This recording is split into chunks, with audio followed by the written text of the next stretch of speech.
Vous pouvez choisir la langue de votre choix en utilisant le globe sur la barre d'outils en bas. Et j'aimerais remercier nos interprètes qui sont Luc Gendreau et Christiane Crochard.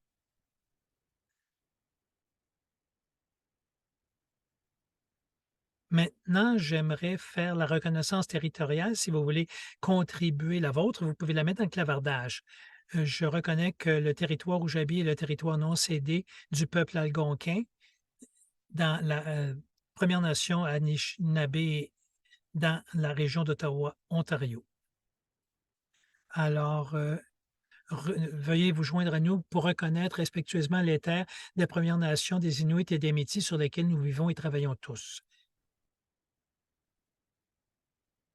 Nous travaillons aujourd'hui avec un code de conduite qui est présenté sur cette diapo. Je veux remercier tout le monde d'avance pour cet apprentissage ensemble.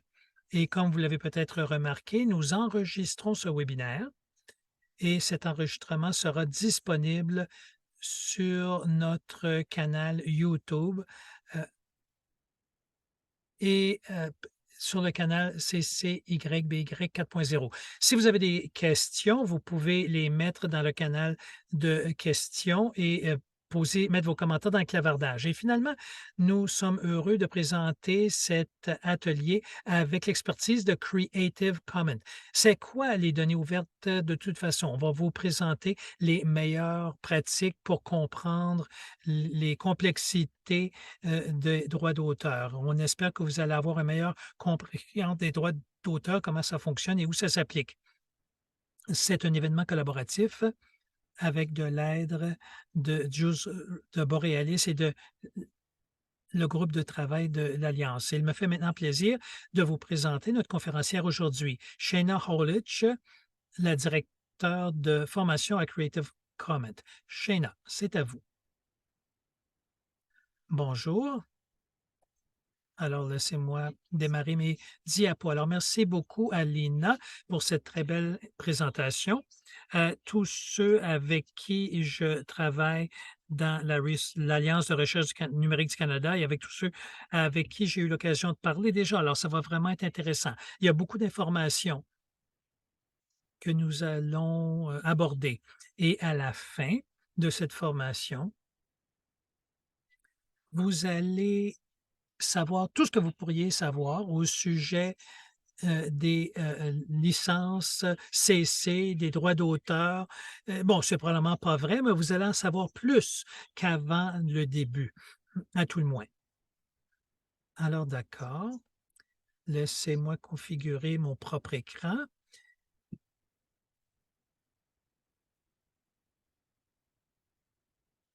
Alors, d'abord, j'aimerais reconnaître que je vous présente aujourd'hui de Gettysburg, en Pennsylvanie, aux États-Unis. Et en fait, je suis sur les territoires non cédés de la tribu Conestoga Susquehannock et j'ai appris à l'école, comme bien des gens le font encore, qu'on a dit que c'est la tribu perdue après un massacre en 1763. Plusieurs personnes apprennent que cette tribu n'existe plus, mais ce n'est pas vrai. Elle continue à exister et continue à essayer de s'autodéterminer. Si ça vous intéresse, leur nom est un lien vers leur site web, vous pouvez le consulter. Historiquement, c'était une confédération de petites tribus dans la région et ce manque d'identité centralisée aux structures de gouvernance a fait en sorte que c'était difficile pour les gens de trouver des survivants à la fin des années 1800. Mais ils existent toujours et font des choses très intéressantes et ils travaillent de façon active pour rétablir leur histoire et culture qui leur ont été volées. Alors, je suis heureuse de le reconnaître. Donc, rapidement, je présume que la plupart d'entre vous avaient entendu parler de Creative Commons, mais au cas où, je suis la directrice de la formation à Creative Commons. Auparavant, j'étais une bibliothécaire pendant 15 ans. Je sais qu'on a beaucoup de bibliothécaires avec nous aujourd'hui. Moi, j'ai travaillé dans des bibliothèques universitaires et publiques et dans des bibliothèques, de services techniques. Je faisais du catalogage, des métadonnées, et cetera et ensuite je suis passé à ACC à temps complet. Nous sommes un organisme sans but lucratif, mondial qui rend, les licences de droits d'auteur aujourd'hui. Nous croyons que le partage de connaissances est essentiel pour soutenir des sociétés vivantes. Au dernier compte, on était 2 et on avait 2,5 milliards d'ouvrages avec notre licence dans le monde. On offre de la formation, on défend nos intérêts et pour avoir des pratiques de partage équitable et ouvertes et ce que l'on veut faire aujourd'hui, c'est vous donner des outils qui pourraient vous aider avec vos propres travaux de recherche, vos publications académiques, vos enseignements, et cetera. Rapidement, nous faisons beaucoup de notre travail parce que nous croyons que c'est essentiel pour régler les problèmes les plus pressants du monde. Nous avons vu, par exemple, pendant la COVID, cesser de même que d'autres organisations ont commencé le la promesse COVID ouverte et nous avons vu que les gens avaient besoin d'un accès aux données et à l'information afin de prendre ce défi et ça ne serait pas arrivé aussi rapidement si les connaissances et la recherche étaient, heu,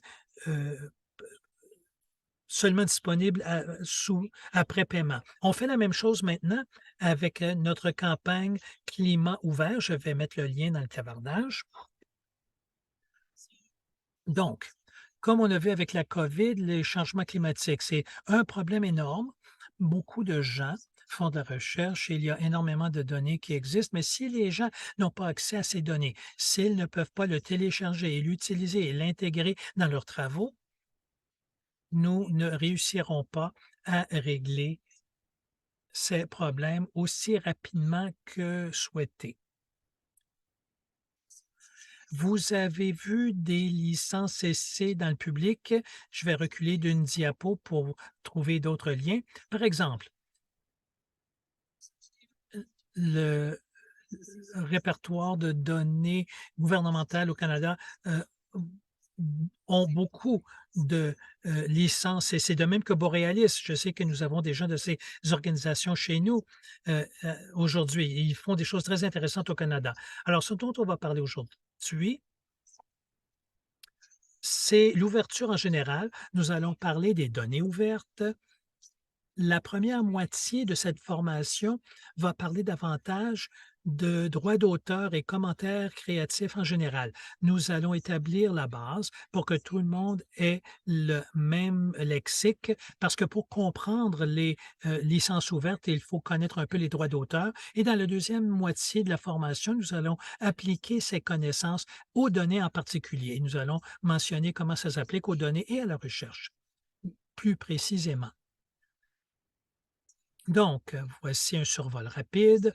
Nous nous attendons que les licences CC comme outil vont s'appliquer à beaucoup de vos travaux, peut-être pas tout, mais nous allons parler de choses comme l'utilisation des licences CC dans notre environnement numérique en évolution, les utiliser pour toutes sortes de raisons. Et ensuite, on va parler plus précisément des données. Nous allons aussi parler des nouvelles occasions et des défis au niveau des données et plus précisément de l'intelligence artificielle. Ce n'est pas une formation sur l'IA, mais je suis convaincu que vous allez avoir des questions sur ce genre de choses. Donc, j'ai peut-être des réponses à vous fournir. Et pendant la formation, si jamais s'il y a quelque chose que vous aimeriez développer, que vous aimeriez que je reprenne quelque chose, peut-être que j'ai parlé trop rapidement, peut-être que vous voulez plus d'informations sur un sujet, vous pouvez mettre les questions dans la période de questions, dans les questions et réponses et vous pouvez aussi mettre des exemples de vos propres travaux dans le clavardage. Je vais les consulter et j'adore bien voir des gens qui sont, actifs dans le clavardage et ce que l'on va faire d'abord, Nous allons vous donner l'occasion de me donner, de la rétroaction. Alors, si vous êtes capable d'ouvrir un furteur web et aller à ce lien menti.com que j'ai mis dans le clavardage, ce lien va vous y amener directement ou vous pouvez aller à menti.com et taper ce code. Si vous utilisez le lien dans le clavardage, vous n'aurez pas à vous préoccuper du code. Et ce que j'aimerais savoir de votre part, qu'est-ce que vous espérez tirer de cette formation? Je veux m'assurer de couvrir des choses que vous voulez vraiment savoir. Donc, vous pouvez taper plusieurs réponses. Il y a peut-être aussi une façon de d'appuyer les commentaires des autres. Bon, je vois des rapports, des commentaires qui entrent. Donc, qu'est-ce qu'il y a de particulier pour les données? Comment, émettre une licence pour des données? Définition de données ouvertes.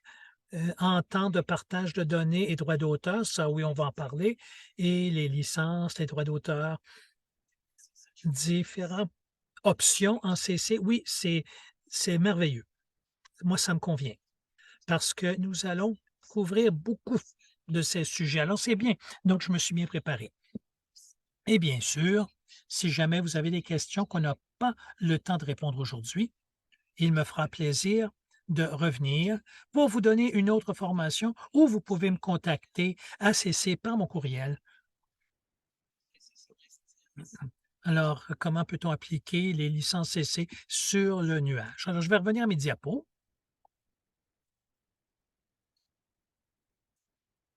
Bon, je ne veux pas éteindre trop d'applis. Donc, avant de parler des licences CC, il faut d'abord comprendre les droits d'auteur. Et habituellement, quand nous parlons de droits d'auteur, dans les formations que je donne, nous parlons de droits d'auteur international grâce aux traités internationaux, etc. Nous avons bon, il y a beaucoup de ressemblances dans les lois sur les droits d'auteur entre les différents pays. Il y a des choses générales que l'on peut affirmer. J'ai aussi beaucoup d'exemples pour déterminer donc des exemples qui viennent des lois canadiennes de droit d'auteur, puisque vous êtes tous au Canada. Donc, je vais le préciser quand je parle des États-Unis, du Canada ou des généralités.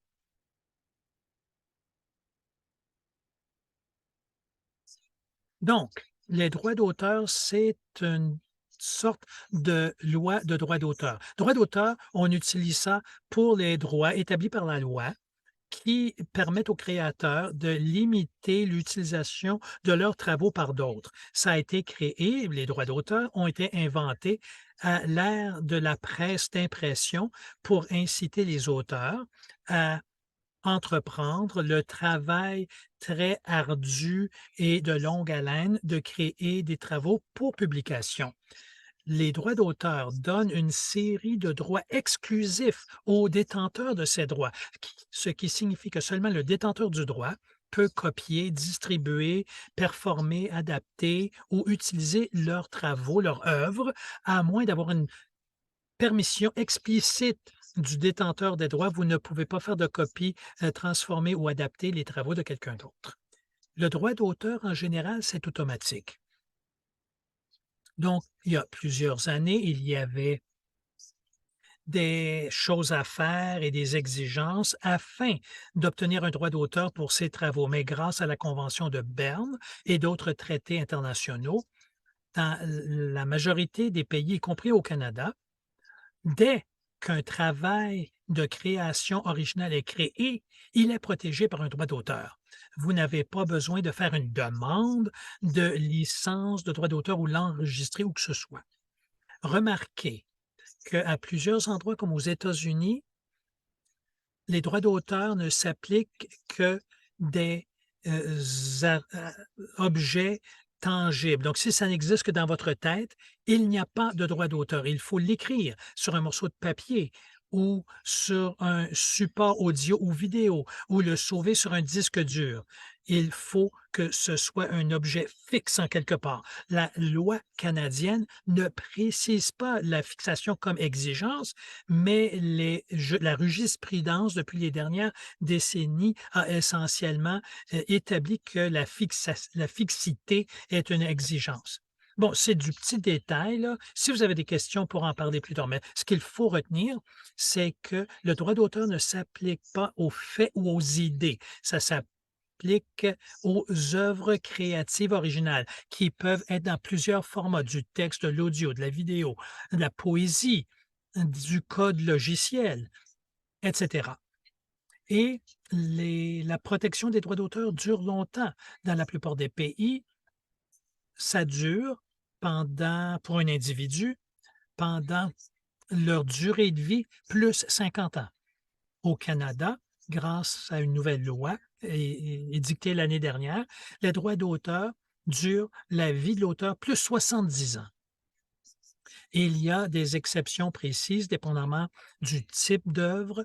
Si c'est un document corporatif qui appartient à une compagnie, le droit d'auteur peut durer encore plus longtemps. Il y a des choses au Canada qui sont protégées sous le droit d'auteur de la couronne. Ça, c'est distinct et ça dure plus longtemps. Mais de façon générale, les droits d'auteur durent assez longtemps. Et il est important de connaître ou de savoir qui contrôle le droit d'auteur d'un objet ou d'une œuvre si vous voulez l'utiliser, pour que vous sachiez à qui il faut demander la permission quand il faut demander la permission. Mais il y a des limites et des exceptions au droit d'auteur.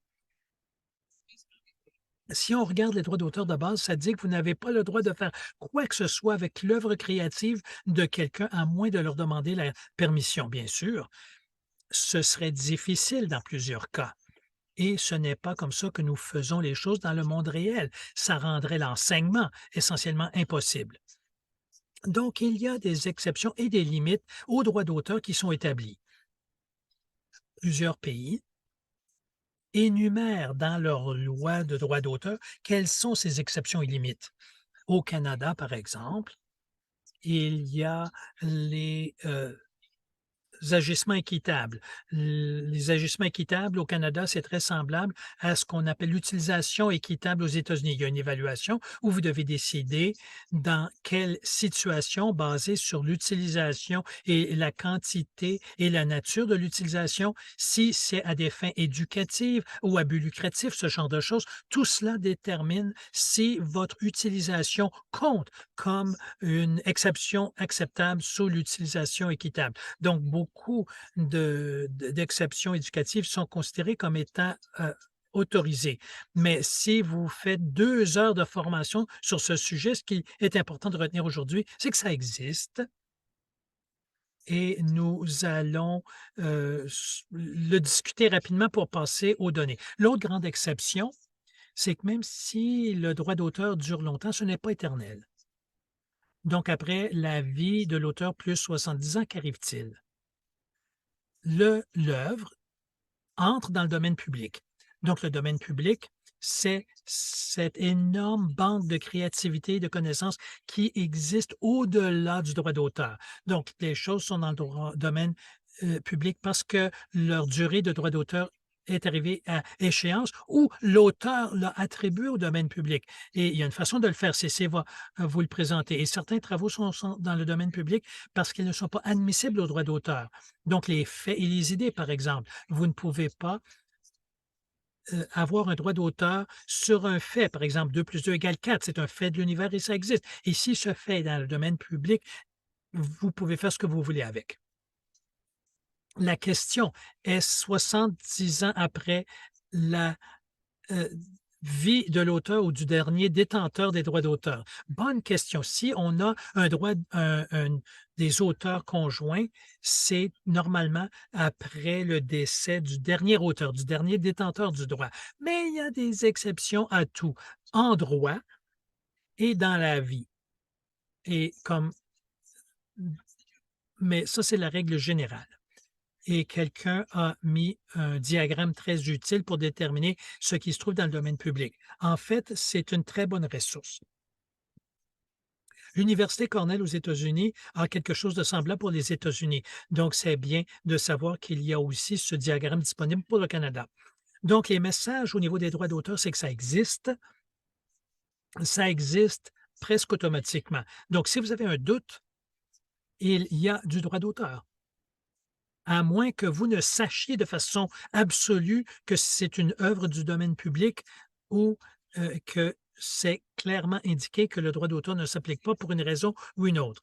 Sinon, présumez qu'il y a un droit d'auteur. Vous n'avez pas besoin de faire quoi que ce soit de légal pour obtenir une protection de droit d'auteur grâce à la Convention de Berne, ce traité international. Donc, même si chaque pays a ses lois du droit d'auteur, ce sont les principaux points que presque tous les pays avec un droit d'auteur acceptent. C'est que le droit d'auteur existe, ça dure au minimum habituellement de la vie de l'auteur plus 50 ans, des fois davantage. Le Canada, encore une fois, c'est 70, le Mexique, un siècle. Et il y a toujours des limites et des exceptions. Par exemple, les exceptions pour l'enseignement. Donc, nous avons présenté l'idée du droit d'auteur qui est une extrémité du spectre. Le droit d'auteur dit seulement le détenteur des droits d'auteur peut tout faire avec son œuvre. Et le domaine public est à l'autre extrême. Le domaine public dit toute personne peut faire tout ce qu'ils veulent avec cette œuvre. Les licences de CC sont un pont entre le domaine public sans droit et les droits d'auteur avec tout droit. Les licences CC sont souvent décrites comme certains droits réservés. Ces licences permettent aux créateurs quels droits ils veulent se réserver pour eux et quels droits ils veulent céder au public. Et on a commencé à faire ce travail parce que le droit d'auteur date de la presse d'imprimerie et n'a pas été assez mise à jour pour tenir compte de toutes les possibilités de l'Internet. L'Internet a rendu le partage techniquement facile. Vous n'étiez pas obligé de trouver du papier et vous n'étiez pas obligé de trouver de l'encre. Vous n'étiez pas obligé de trouver une personne qui était capable de faire fonctionner une presse d'impression. Maintenant, ça se fait avec le clic d'un bouton et avec peu d'expertise technique. Mais juridiquement, c'est délicat et difficile à faire. Donc, nous avons créé les licences de CC pour rendre la chose plus facile. Et les licences de CC sont exécutoires comme tout contenu ayant un droit d'auteur. Et quand vous appliquez une licence à votre travail, ça dure la vie du droit d'auteur. Ces licences ne remplacent pas le droit d'auteur, elles travaillent de concert avec le droit d'auteur. Donc, quand quelque chose, quand une œuvre tombe dans le domaine public, la licence aussi devient échue. Le domaine public, souvenez-vous, il n'y a plus de droits réservés, y compris les droits de licence. Donc ça, c'est à garder à l'esprit. Ici, ceci illustre, ce n'est pas une liste complète de tous les pays où il y a des droits d'auteur. C'est simplement un exemple représentatif de certains des endroits où nous avons des sections CC, des endroits aussi où nous avons travaillé afin de tester les licences CC et leur statut légal, mais elles ont été évaluées par des juristes et sont jugées comme étant s'accorder aux lois de droit d'auteur. Il y a quelques pays qui n'ont pas de droit d'auteur et ne sont pas membres d'un traité. Donc, les licences CC ne s'appliquent pas dans ces poignées de pays. Rappelez-vous, si vous n'avez pas de droit d'auteur, vous ne pouvez pas avoir de licence de CC. Donc, il y a quoi? 5 de ces pays environ que l'on connaisse, comme l'Érythrée, le Turkménistan, la Somalie, Kiribati, et donc, on ne peut pas affirmer que ce soit universel, mais on s'en approche. Donc, s'il y a un endroit où il y a des droits d'auteur, ou un pays qui est signataire d'un traité international comme la Convention de Berne, et il y en a d'autres aussi, les licences de CC s'appliquent dans ces endroits. La façon dont les licences de CC fonctionnent, elles ont ces 3 niveaux.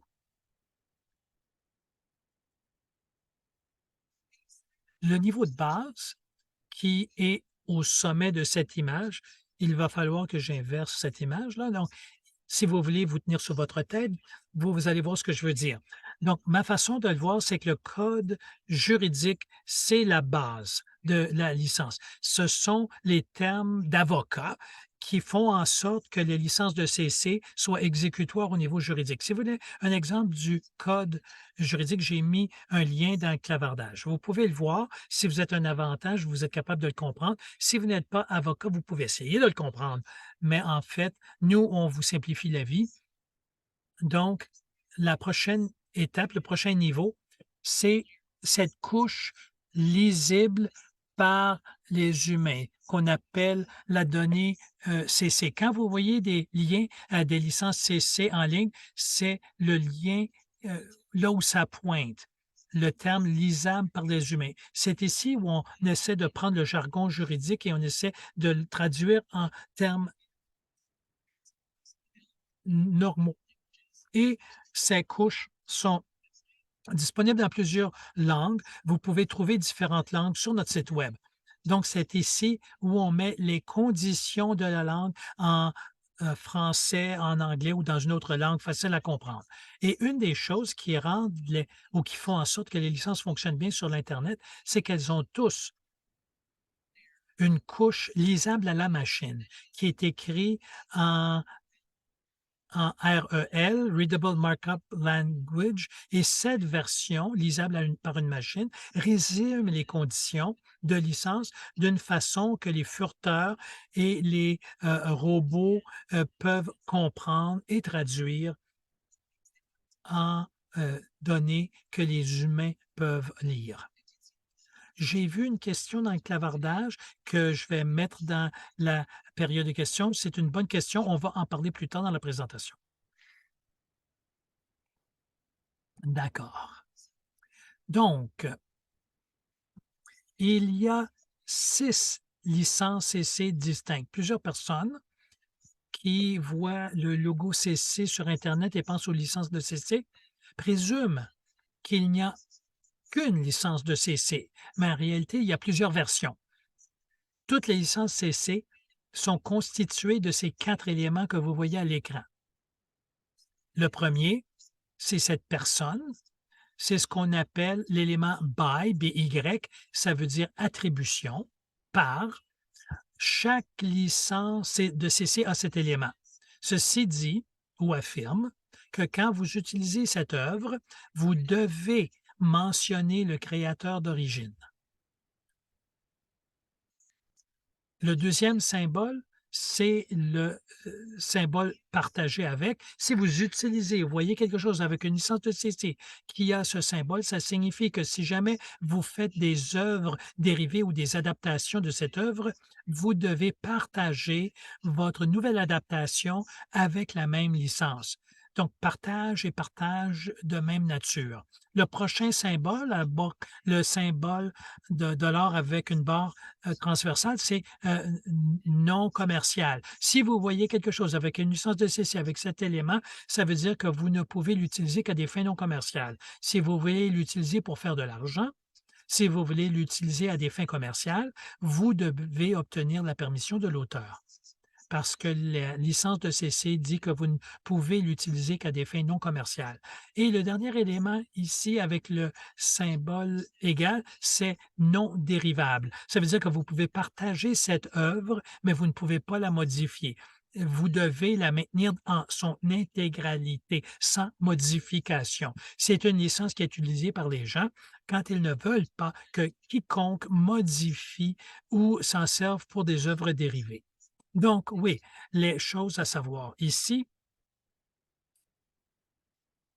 que toutes les licences de CC incluent la condition by ou par. Plusieurs universitaires me demandent, par exemple, qui veulent s'assurer qu'ils reçoivent le crédit par leurs œuvres et ils sont préoccupés que s'ils mettent une licence de CC, ils n'auront plus le méritent, ben, si, ils ont une licence de CC, c'est toujours inclus. Ça, c'est utile à savoir et au-delà, les licences varient en termes, c'est oui ou non, ils permettent l'utilisation commerciale et si le travail peut être adapté et si oui, à quelles conditions. Sur la prochaine diapo, vous voyez toutes les licences de CC disponibles. En fait, pour sauver du temps, parce que je veux m'assurer d'avoir assez de temps pour des questions, je ne couvrirai pas le tout un par un et tous les expliquer, mais on a présenté tous les éléments. Donc, quand vous regardez chaque licence, vous pouvez dire: «Ah d'accord, il y a cet élément, tel élément, donc voici les 2 choses ou les 3 choses que je dois savoir et faire pour avoir cette licence». Et on offre également ces 2 outils de domaine public que vous voyez au bas de votre écran ici. Ce ne sont pas des licences, ce sont des outils légaux si on veut, c'est un tantinet différent.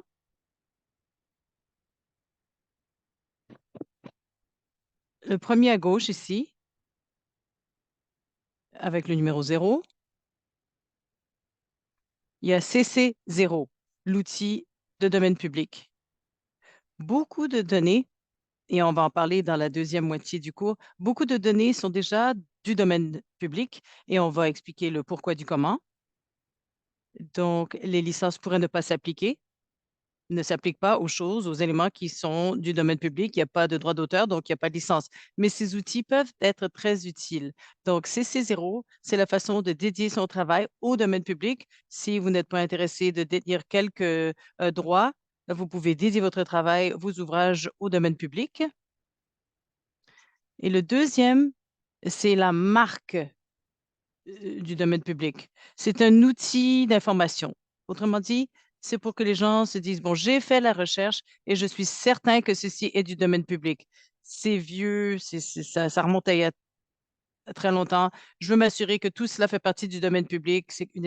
Vous allez surtout voir cette marque-là, ce signal-là, dans les collections au sein des musées. Je ne vois pas ça beaucoup ailleurs, mais beaucoup de musées, lorsqu'il y a une numérisation du travail artistique et que tout cela est placé en ligne, souvent on voit cette marque, ce logo, si on veut, du domaine public pour que les gens soient certains qu'il s'agisse d'ouvrages qui sont du domaine public. Continuez avec vos questions, je vais passer au travers sous peu. C'est formidable.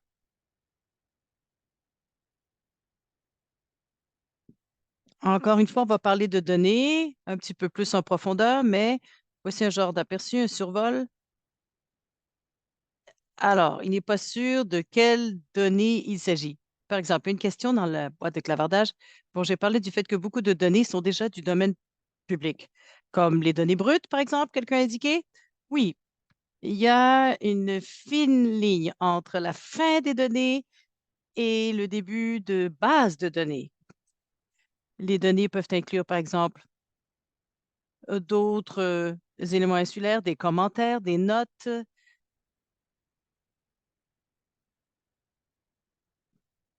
d'autres types d'observations qui vont au-delà des données. Donc, les données, en termes de données brutes, en tant que simple fait, ne peuvent pas se voir attribuer des droits d'auteur et dans beaucoup des juridictions au Canada. Mais certaines choses que vous publiez en accompagnement de vos données peuvent se voir attribuer des droits d'auteur. Et c'est là que de faire appel aux licences de CC peuvent aider à clarifier les termes dont nous nous servons pour tout. Souvent, on recommande que les gens utilisent CC0 pour des données et des séries de données parce qu'il est probable que puisque vous avez déjà du domaine public et d'ajouter un CC0 rend les choses très, très claires pour les usagers. Si jamais il y avait un doute, c'est du domaine public. Comme le créateur, la personne qui publie ces données, je le dis très, très clairement, et il s'agit de données de domaine public. Alors voilà.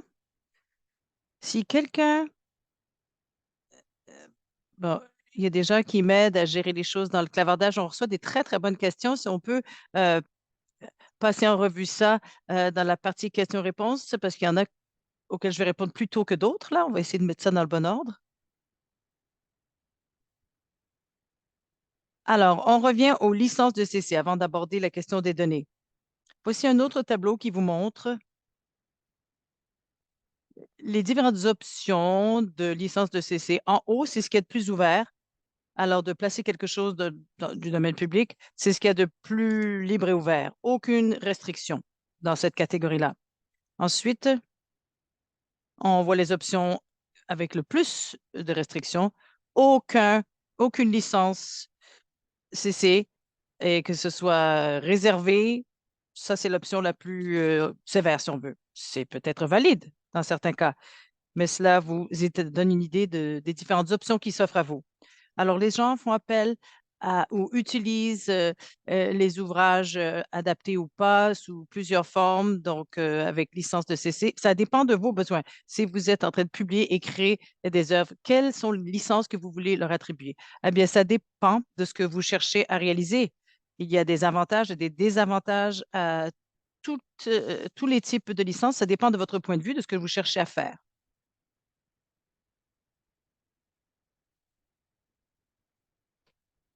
Il y a quelques notes ici que j'aimerais ajouter, parce que je veux m'assurer que vous soyez au courant. Je pourrais en parler vraiment beaucoup plus, mais on n'a pas tellement de temps à notre disposition. Mais quelque chose que je tiens à ce que vous sachiez, bon, ce sont des questions qu'on imaginait que les gens allaient nous poser, donc j'en parle à l'avance. Les licences de CC sont irrévocables, ne sont pas révocables.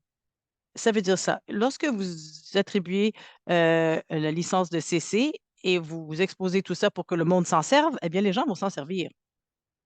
Vous ne pouvez pas reculer dans le temps et changer d'idée et retirer une licence sur quoi que ce soit. Le plus proche de cela que- où vous pouvez vous retrouver, c'est que disons que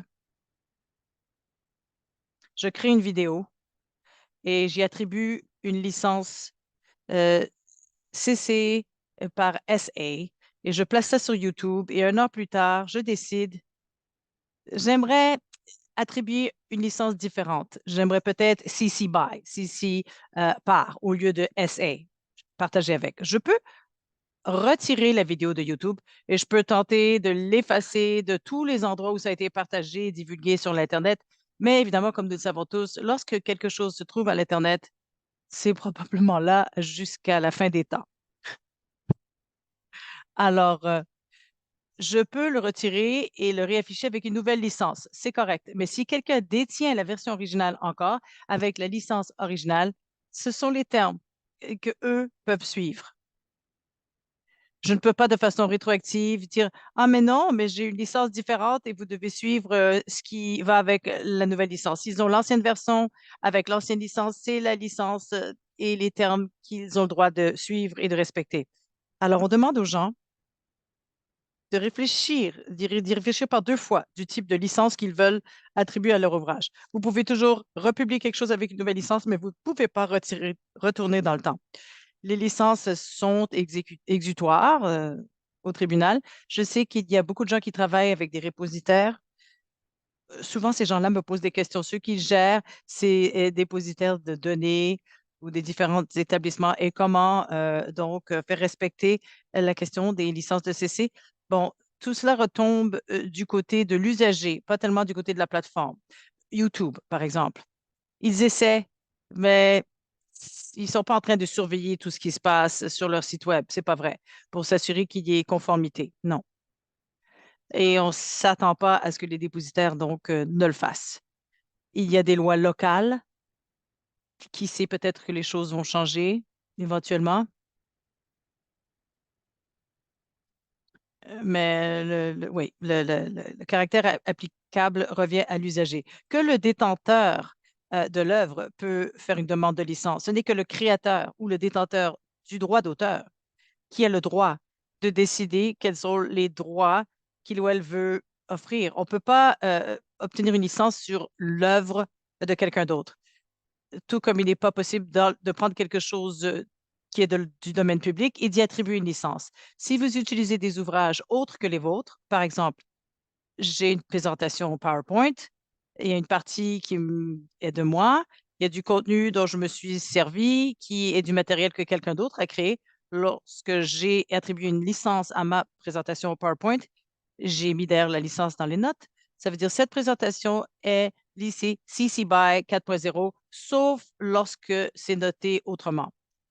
Et lorsque je dis ce graphique ou ce tableau, par exemple, j'ai l'information pour ce graphique, d'où ça vient, la licence qui est attribuée, la licence originale attribuable est toujours attribuable. Ma présentation 4.0 ne change pas les licences de tous les autres éléments dont je me suis servi. La licence ne s'applique qu'à ma partie à moi, celle que j'ai créée. Voilà, ça c'était un survol rapide des licences de CC. Il y a beaucoup de ressources ici et vous allez recevoir une copie de ces diapos. Je vous recommande ceci. Voici les liens que je visite le plus souvent. Un des plus importants, c'est CC License Chooser, comment choisir, qui vous aide à déterminer quelle est la licence de CC que vous voulez attribuer à votre ouvrage. Notez que plusieurs sont également disponibles dans d'autres langues. La foire aux questions est une des pages les plus utiles du site Web et est également disponible en français, ce qui est formidable. Il y a quelques autres éléments dont je pourrais parler, mais ce que j'aimerais faire, c'est de regarder les questions parce que je sais qu'il y en a d'excellentes. Je vais commencer avec ce que je vois dans la section questions-réponses et je retournerai au clavardage si le temps me le permet. Dans le cas d'un ouvrage qui a plusieurs auteurs ou qui comprend des organisations, euh, à quoi ressemble la durée dans le temps? Comment déterminer cela? La réponse courte est que c'est très compliqué et il faut que ce soit déterminé vraiment au cas par cas. C'est là où les choses se compliquent aux États-Unis. Nous avons quelque chose qui s'appelle Work for Hire. C'est pas aussi commun au Canada, mais le travail que moi je fais pour Creative Commons, par exemple, j'en suis pas propriétaire parce que je suis une employée de Creative Commons. Lorsque je travaille sur des cours de formation, Creative Commons est l'organisation qui détient le travail que je fabrique, que j'invente, que je conçois. Donc, aux États-Unis, les institutions, les organisations ont des euh, termes de droit d'auteur beaucoup plus longs que les personnes. 95 ou 120 années à partir de la date de la création, le premier des deux qui expire en premier. Donc, ce ne sont pas des réponses faciles que peux vous donner. Mais sans autres informations sur lesquelles me baser et la possibilité de consulter des tas d'avocats ou de trouver le détenteur de droit d'auteur et de demander exactement à qui appartient le droit d'auteur, il est plus sûr de présumer que la plus longue durée qui s'applique est probablement la durée qui s'applique de façon légale. Alors, pour un ouvrage avec plusieurs co-auteurs, donc copropriété, parce qu'on parle d'auteurs conjoints, eh bien, normalement, les termes des droits d'auteur se terminent après l'avis de l'auteur qui a vécu le plus longtemps, plus X années. Une question. Est-ce qu'on est obligé de partager les adaptations ou garder ça pour nous, le mettre de côté? Bon, je suis pas sûre exactement de ce qu'il s'agit, mais je vais essayer. Vous me direz si je me trompe, mais bon, on verra avec les questions-réponses, mais je pense que j'ai compris, je vais me tenter. Si vous adaptez quelque chose qui a déjà été adapté, autrement dit, vous adaptez le travail de quelqu'un d'autre, vous devez leur accorder l'attribution. Vous devez dire, ce travail est basé sur cet autre travail qu'a fait cette autre personne avec la licence CCX ou je m'en sers ici sous telle licence. Et si ce travail est adapté d'autres choses aussi, on recommande de garder toute l'information là, présente, pour que ce soit plus facile pour un usager de déterminer exactement ce qu'ils doivent savoir. S'ils veulent utiliser votre travail, ils doivent aller faire la recherche et voir toutes les adaptations préalables. Quelqu'un a posé une autre question. Où est le realm metadata? Métadonnées de domaine. Je ne suis pas sûre d'avoir une réponse. Il faudrait que je demande à mon équipe en technologie. Je sais que lorsqu'on va aux licences de CC, ces métadonnées sont enchâssées dans nos pages Si vous utilisez le texte de notre choix de licence, eh bien, ces métadonnées sont transvasées, si on veut, mais il va falloir que je mène une petite recherche parce qu'on ne me l'a jamais posée, celle-là. Elle est très bonne, d'ailleurs, cette question. Vous pouvez trouver le code euh, lisible par machine et voir tous les codes. Je ne sais pas exactement. Je sais qu'il y a une question d'enchâssement quelconque, mais je ne sais pas exactement comment les systèmes se parlent, communiquent entre eux. Donc, ça, je ne suis pas 100% sûre.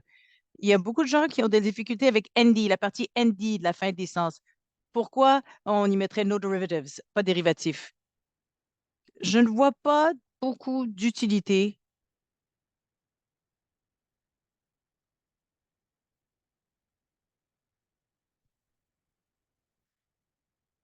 pour ces non dérivatifs lorsqu'il est question d'attribuer des licences aux données. On va aborder cette question sous peu, vous allez voir, parce que dans la deuxième moitié, on va vraiment y aller davantage en profondeur sur les données comme telles, mais le plus souvent, les données sont de l'ordre public de toute façon. Il pourrait y avoir des éléments qui accompagnent vos données.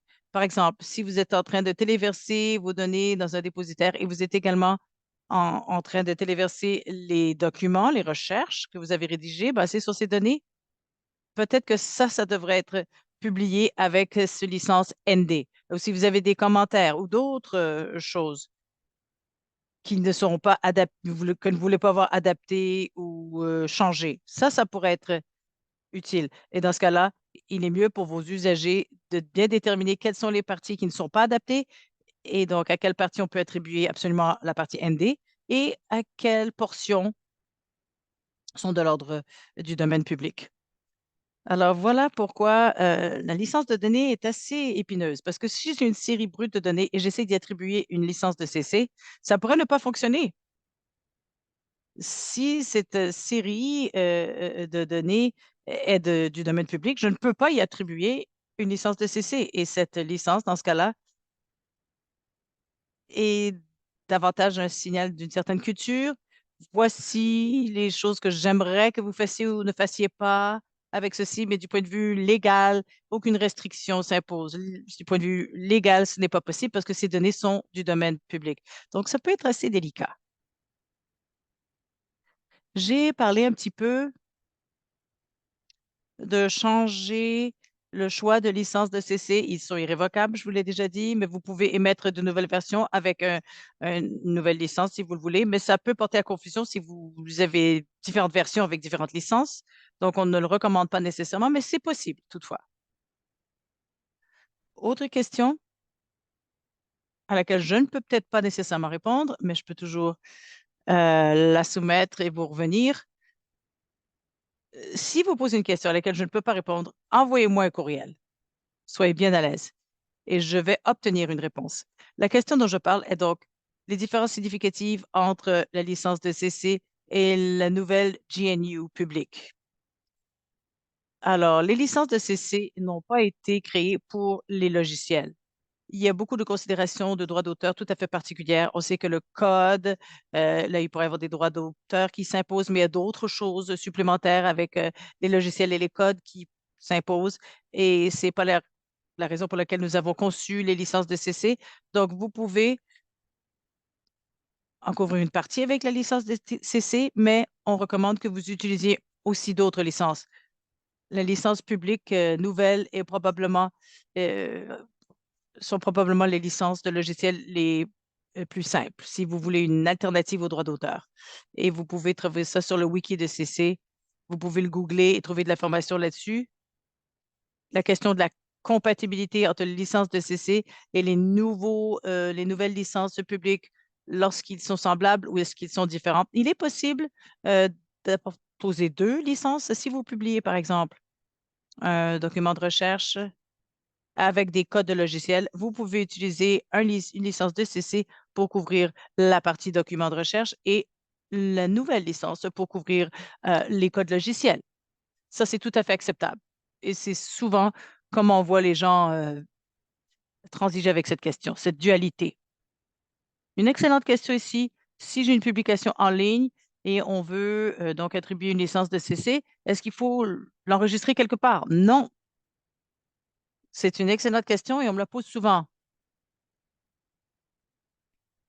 Tout ce que vous devez faire pour obtenir la licence de DC sur votre contenu, c'est de y appliquer le symbole qui s'applique ou le langage à votre contenu quelque part. Marquez cela quelque part très clairement pour que les gens le voient, le sachent. Il n'y a pas de frais à payer, il n'y a pas d'inscription d'enregistrement quelconque, on ne collecte pas vos données, on n'a pas d'endroit avec où on entrepose tout ce qui est attribué, la licence de CC. Vous pouvez aussi l'écrire avec ce travail détient une licence de CC by 4.0, par exemple. Ça suffit pour faire ce qu'il faut du point de vue légal. Voilà, c'est intéressant hein, quand même quand on pense à comment les lois fonctionnent. Il y a des questions qui portent sur des données que je vais remettre à plus tard un petit peu. Si je ne réponds pas à votre question maintenant, je vais y répondre plus tard, je vous le promets. Donc, je vais sauter celle qui porte sur les données, je vais mettre ça du côté questions-réponses. Pour les licences ND, est-ce qu'on peut extraire une citation d'un travail ND? Oui, vous pouvez utiliser et partager le travail ND, non dérivatif. Vous ne pouvez pas les changer ou les modifier, mais vous pouvez utiliser des extraits de ces ouvrages, il n'y a pas de problème. Vous pouvez citer un paragraphe ou même une phrase, mais vous devez maintenir ce paragraphe ou cette phrase exactement telle qu'elle se trouvait dans sa version originale.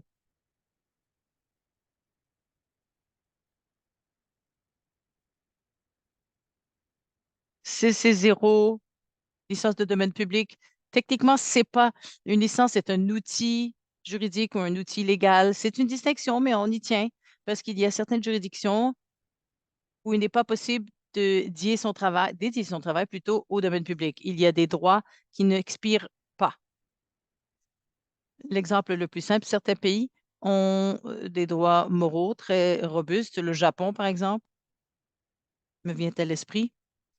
Et ces droits moraux ne peuvent pas être écartés. Alors, votre droit d'être nommé en tant qu'auteur de travail ne disparaît jamais, même lorsque votre ouvrage se trouve du domaine public. Par exemple, CC0 a été rédigé de façon très minutieuse avec le code légal pour qu'il soit exutoire, mais ça ne fonctionne pas de la même façon qu'une licence. Du point de vue légal, ça fonctionne euh, différemment. Donc, c'est un outil légal et non pas une licence pour les fins de de ce sur quoi vous allez travailler. Si vous voulez y penser comme étant une licence, ce n'est pas un problème, mais du point de vue technique, ce n'est pas tout à fait la même chose. C'est un outil juridique ou un outil légal. Il y a eu plusieurs versions de licence de CC au fil des ans. On travaille sur la version 4.0 des licences. Une fois de temps en temps, on met à jour le code juridique afin de s'assurer qu'il soit davantage exutoire à certains endroits où il y a eu, par exemple, des échappatoires qu'on n'a pas vu venir. CC0 est encore sur la version 1.0. C'est la création originale, c'est ce dont on se sert encore. Et dans les quelques prochaines années, on va travailler sur une mise à jour et une version 2.0 de cette licence de CC pour tenir compte de certains éléments qu'on a vus se pointer le nez récemment.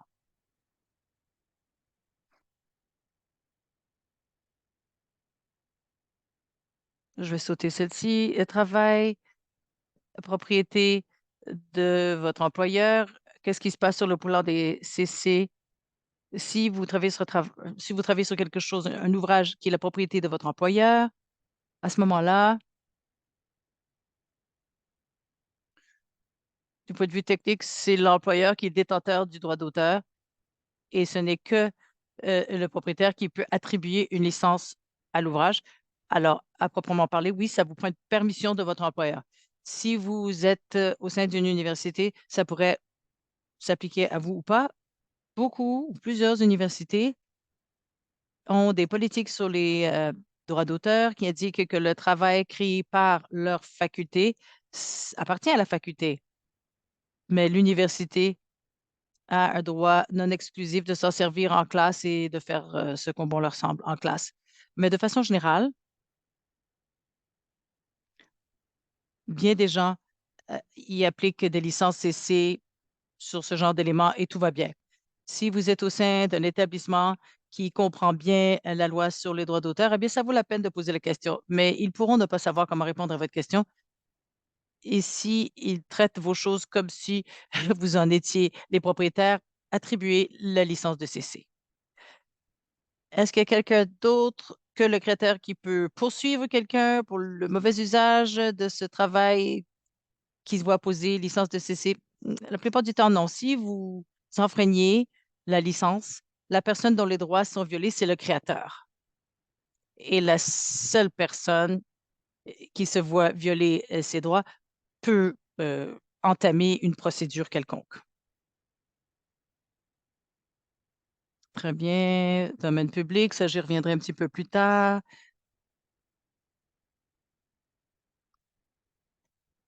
On va parler, je saute tout ce qui est donné. Je répète, si c'est ND, est-ce qu'on peut extraire une citation? Oui, ça, je l'ai déjà dit, mais on ne peut pas modifier ou changer. Y a-t-il un outil recommandé qui identifie quelque chose, un ouvrage comme étant un ouvrage orphelin? Je ne vais pas embarquer les détails associés aux ouvrages orphelins ici, durant cette formation. CC n'a pas d'outil particulier pour ce cas, ce genre de choses, mais il y a d'autres organisations qui en ont des outils. Par exemple, Local Context, eux font beaucoup de travail avec les étiquettes de connaissances traditionnelles. Eux ont peut-être quelque chose, mais je ne suis pas sûre de ce qui existe. Mais c'est tout un domaine bien, bien particulier. Oui, la question culture, là, c'est plus épineux. Bon, il y a des questions qui se répètent. Pour une mention visuelle, licence CC sur un ouvrage, certaines recommandations sont formulées. Je ne sais pas c'est quel changement. Le site CC a changé, le visuel proposé et pourquoi cela a changé, surtout par rapport au logo général. Pas sûr de d'à quoi ressemble ce changement d'ailleurs, du changement et de si c'est comme le logo, si c'est que le logo, on a peut-être mis à jour notre image de marque. Récemment, on a mis à jour tout le site web, après tout. Donc, notre site web a une toute autre allure, même si le contenu est le même, tout simplement pour qu'il ait une apparence plus moderne et qui date moins. Alors, j'ai l'impression que si vous avez vu des changements sur le plan visuel, ce serait pourquoi. Mais tous les icônes, etc., toutes les images sont les mêmes depuis 2001 lorsqu'ils ont été créés. Alors,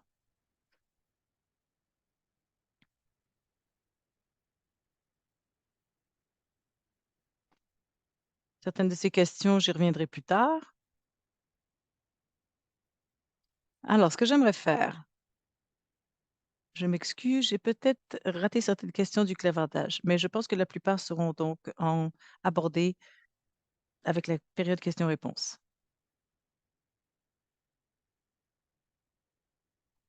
Oui, Shayna,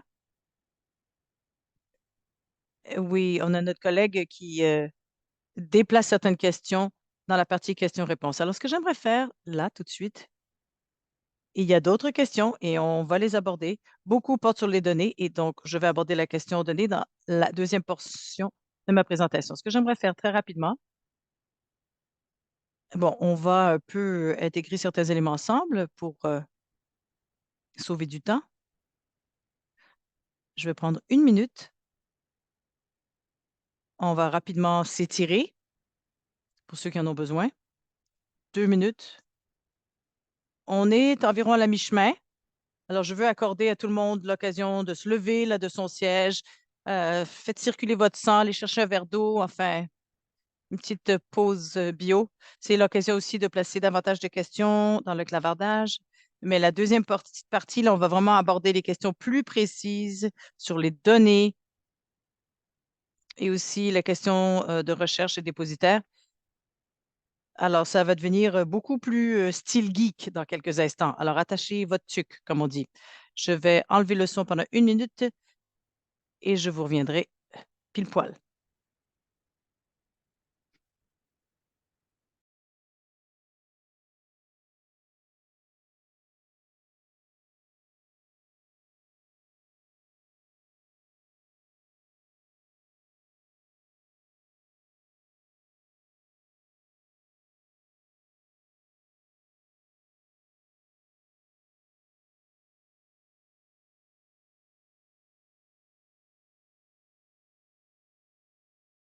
Alors, je sais que la pause a été très courte et il y en a peut-être qui ne sont pas encore de retour, mais nous allons reprendre. D'accord. Je vais accélérer et c'est ici que vous allez voir que les diapos commencent à être moins jolies parce que c'est moi qui les ai réalisées plutôt que de modifier celles des autres et je ne suis pas une personne très visuelle. Alors je m'excuse pour, du fait que ces diapos n'ont pas de gueule. Toute l'information se trouve dans les notes de bas de page, donc quand vous allez les recevoir, ces diapos, vous lisez les notes de bas de page. Je vais commencer en parlant des choses que j'ai préparées au sujet des données et nous allons commencer à traiter des questions plus pointues que vous avez. Donc, la vraie question au sujet de la nature des données, c'est quoi les données au juste? Ben, il n'y a pas de bonne réponse. La loi des droits d'auteur n'édicte pas voici ce que sont des données. Et ces, produits sont protégés, ceux-là ne le sont pas. Si c'était aussi simple que ça, ce serait mieux pour tout le monde, mais malheureusement, ce n'est pas clair et c'est pour ça qu'on doit donner des formations. Les données, ça peut inclure bien des choses qui sont des données. Tu sais, on a parlé de commentaires et le statut de droit d'auteur des données n'est pas toujours clair. Le Canada traite les données assez comme les États-Unis, c'est-à-dire qu'il doit y avoir assez d'originalité ou de créativité afin qu'ils soient protégés par des droits d'auteur. Donc, si vous avez simplement ce que plusieurs d'entre nous appelons des données brutes, si vous avez une liste d'énoncés de faits, quand on pense aux données dans leur forme la plus pure, ben c'est ça les données que ce soit des données numériques ou des observations au sujet du monde, des mesures, ce genre de choses. Donc, une liste de faits. Une liste de faits comme ça n'a pas assez d'originalité pour être admissible à la protection de droits d'auteur. Il y a eu des cas aux États-Unis et au Canada qui l'ont clairement établi. Mais la façon de compiler ces données peut avoir assez d'originalité et de créativité pour, heu,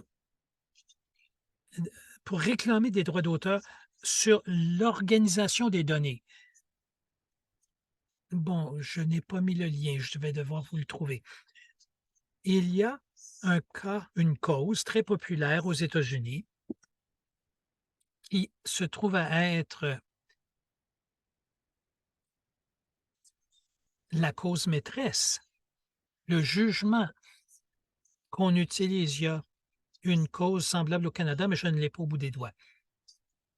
Mais j'ai mis un lien sur la page Wikipédia sur cette cause devant les tribunaux au Canada. C'était une compagnie de téléphonie qui veut prétendre un droit d'auteur sur son annuaire téléphonique. Donc, les annulaires téléphoniques, on n'en a plus, mais si vous êtes vieux ou vieille comme moi et vous vous souvenez des annuaires téléphoniques, c'était essentiellement une liste de noms et numéros de téléphone des gens.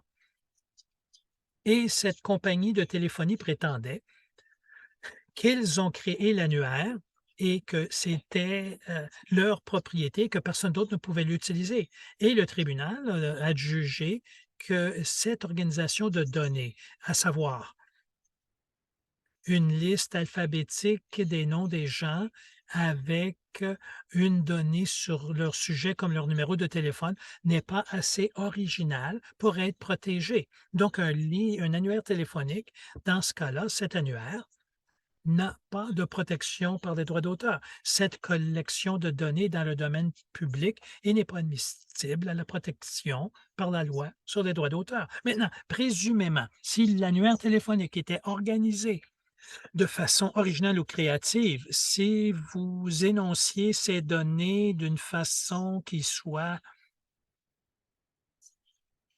uniques ou créatives ou originales. Donc, peut-être que je prends ces données et plutôt que les énumérer alphabétiquement, je les énumère en fonction des gens que j'aime le plus jusqu'aux ceux que j'aime le moins, ou vous avez des gens je ne sais pas, une autre façon créative et originale. Peut-être que ces données seraient protégées, mais c'est vraiment une zone grise. Il n'y a pas beaucoup de réponses claires oui ou non lorsqu'il s'agit de droits d'auteur et données. J'ai beaucoup de ressources dans les notes, dans les diapos propres au Canada en termes du traitement des données au Canada et le genre de protection qui y sont disponibles. Mais de façon générale, les données brutes, les données en tant que fait, ne sont pas protégées par le droit d'auteur. Ceci dit, il y a peut-être d'autres genres de protection. C'est ici que ça se complexifie. Et je ne suis pas nécessairement une experte. Le droit d'auteur, ce n'est qu'une forme de protection par les droits sur la propriété intellectuelle. Il y a 2 autres types qui constituent le parapluie de la propriété intellectuelle. C'est la marque de commerce et le brevet. Beaucoup de données peuvent être brevetables. Les licences CC ne fonctionnent qu'avec le droit d'auteur. Elles n'ont aucun effet sur les droits de marque de commerce ou de brevet. Quand vous utilisez des données, c'est peut-être, protégeable par autre chose que les droits d'auteur, comme les lois sur les brevets ou les, lois, sur, l la propriété intellectuelle. Donc,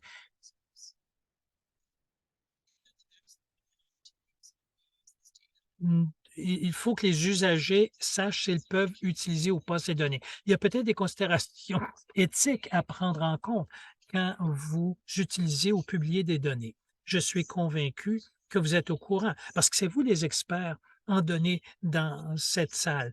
Mais les licences CC ne disent rien sur ces points éthiques des fois ce n'est pas éthique de partager certaines données, surtout si elles n'ont pas été anonymisées ou si vous violez les notions de confidentialité ou de protection de la vie privée. Ce sont des choses qui sont à l'extérieur des droits d'auteur, donc à l'extérieur des licences CC, mais sont quand même importantes à connaître et à prendre en compte quand vous utilisez des données.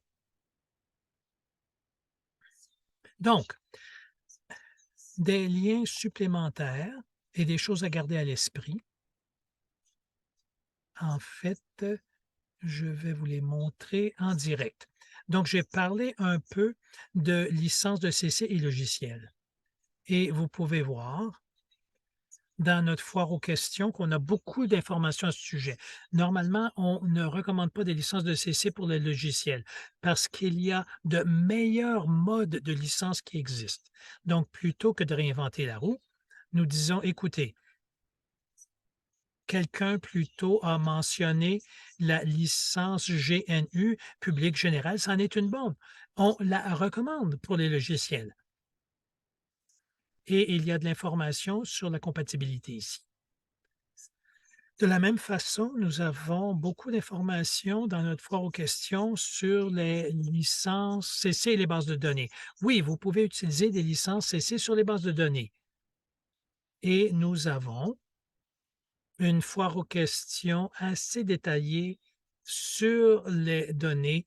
Je vais la mettre dans le clavardage et c'est aussi sur les disponibles dans les, diapos. Et ça va peut-être répondre à des questions qu'on n'aura pas le temps de répondre aujourd'hui. Mais c'est ici où on a une zone grise. Peut-être que vos données brutes n'ont pas de droit d'auteur, mais quand c'est organisé dans une base de données, c'est organisé d'une façon dans un tableau avec des en-têtes et des colonnes. C'est peut-être assez original pour maintenant avoir un droit d'auteur.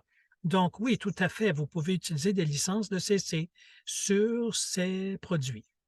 Il y a des droits apparentés lorsqu'on parle des FAQ dont j'ai parlé ici, ça s'applique surtout au Royaume-Uni et à l'Union européenne.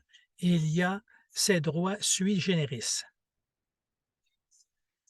Dans certains pays, les bases de données ont des droits supplémentaires qui font un peu partie des droits d'auteur, mais sont aussi distincts.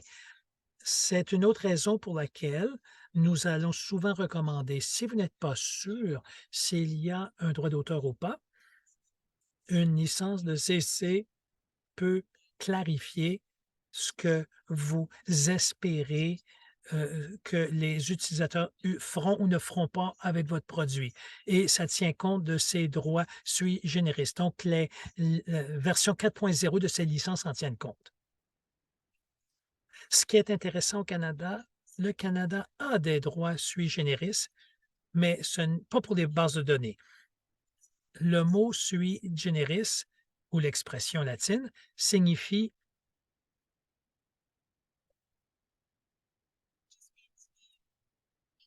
particulier, unique, c'est-à-dire la chose elle-même, donc unique dans sa nature. Donc, c'est un terme englobant. Et au Canada, les droits sui generis traitent précisément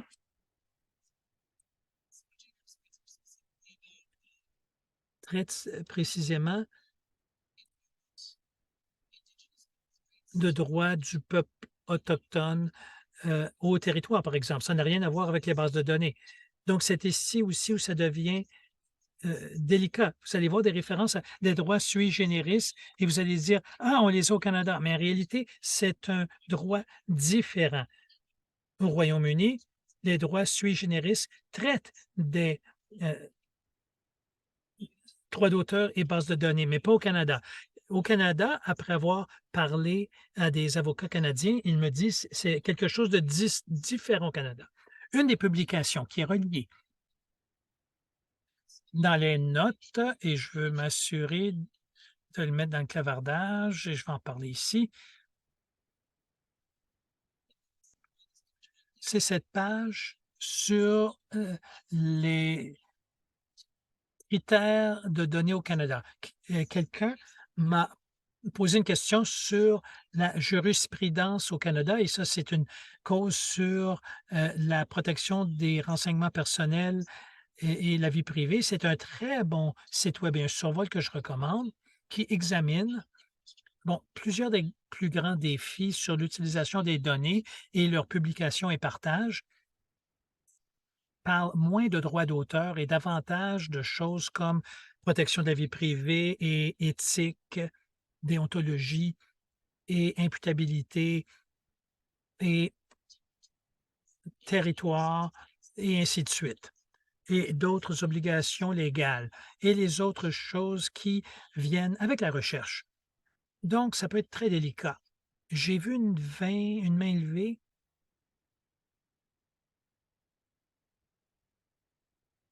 Bon, d'accord. Non, il n'y a pas de main levée. D'accord. Et c'est peut-être une question qui a été posée dans le clavardage. Donc, c'est une réponse qui n'est pas satisfaisante, mais beaucoup des questions sur les droits d'auteur et les données sont «ça dépend». Bon, est-ce que ça veut dire qu'ils utilisent le droit d'auteur ou l'utilisation judicieuse ou il y a beaucoup de zones grises. Ce que j'ai ici sont des ressources qui pourraient être utiles pour ceux d'entre vous qui travaillent avec les données. Mais ce que je veux faire maintenant, c'est regarder certaines des questions que j'ai sautées un peu plus tôt. Donc, je vais retourner dans le module questions. Vous pouvez continuer à y ajouter et on va voir jusqu'où on peut aller avec ça. Avant de faire ça, je dois vous dire qu'il y a une bonne note dans le clavardage.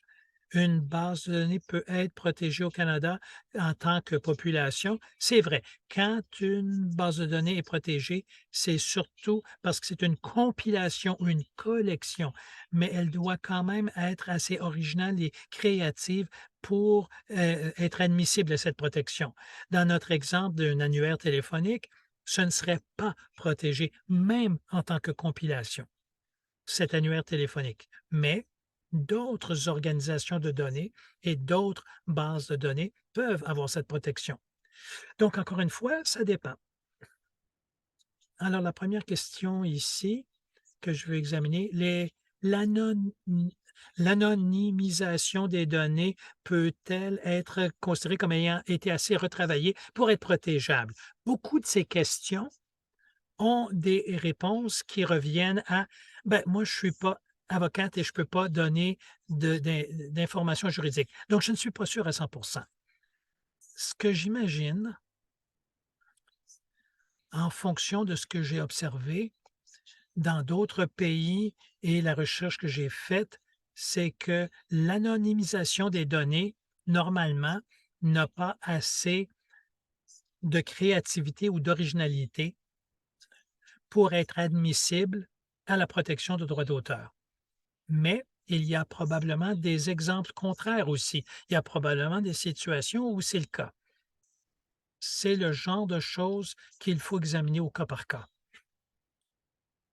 Donc, ça revient à comment vous anonymisez les données. Si vous le faites d'une façon originale et créative et la base de données dans laquelle vous publiez ces données est originale et contient des travaux originaux et n'est pas qu'une liste d'épicerie de faits, ben, c'est peut-être suffisant pour avoir des droits d'auteur.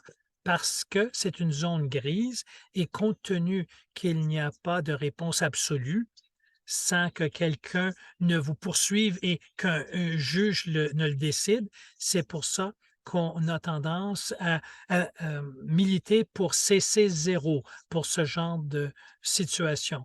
C'est la façon la plus simple pour attribuer le maximum de nombre de droits et mettre ces questions de côté. Bon, ce n'est peut-être pas une réponse satisfaisante, mais c'est là où on en est avec les données, jusqu'à ce que la loi ne le clarifie. Une question sur le choix du mécanisme de licence selon la nature des données produites. Que ce soit dans le contexte d'un projet étudiant, dans un cadre éducationnel ou dans un projet d'une compagnie privée. C'est le genre de situation quand vous examinez le sélectionneur de licence que vous avez dans le License Chooser.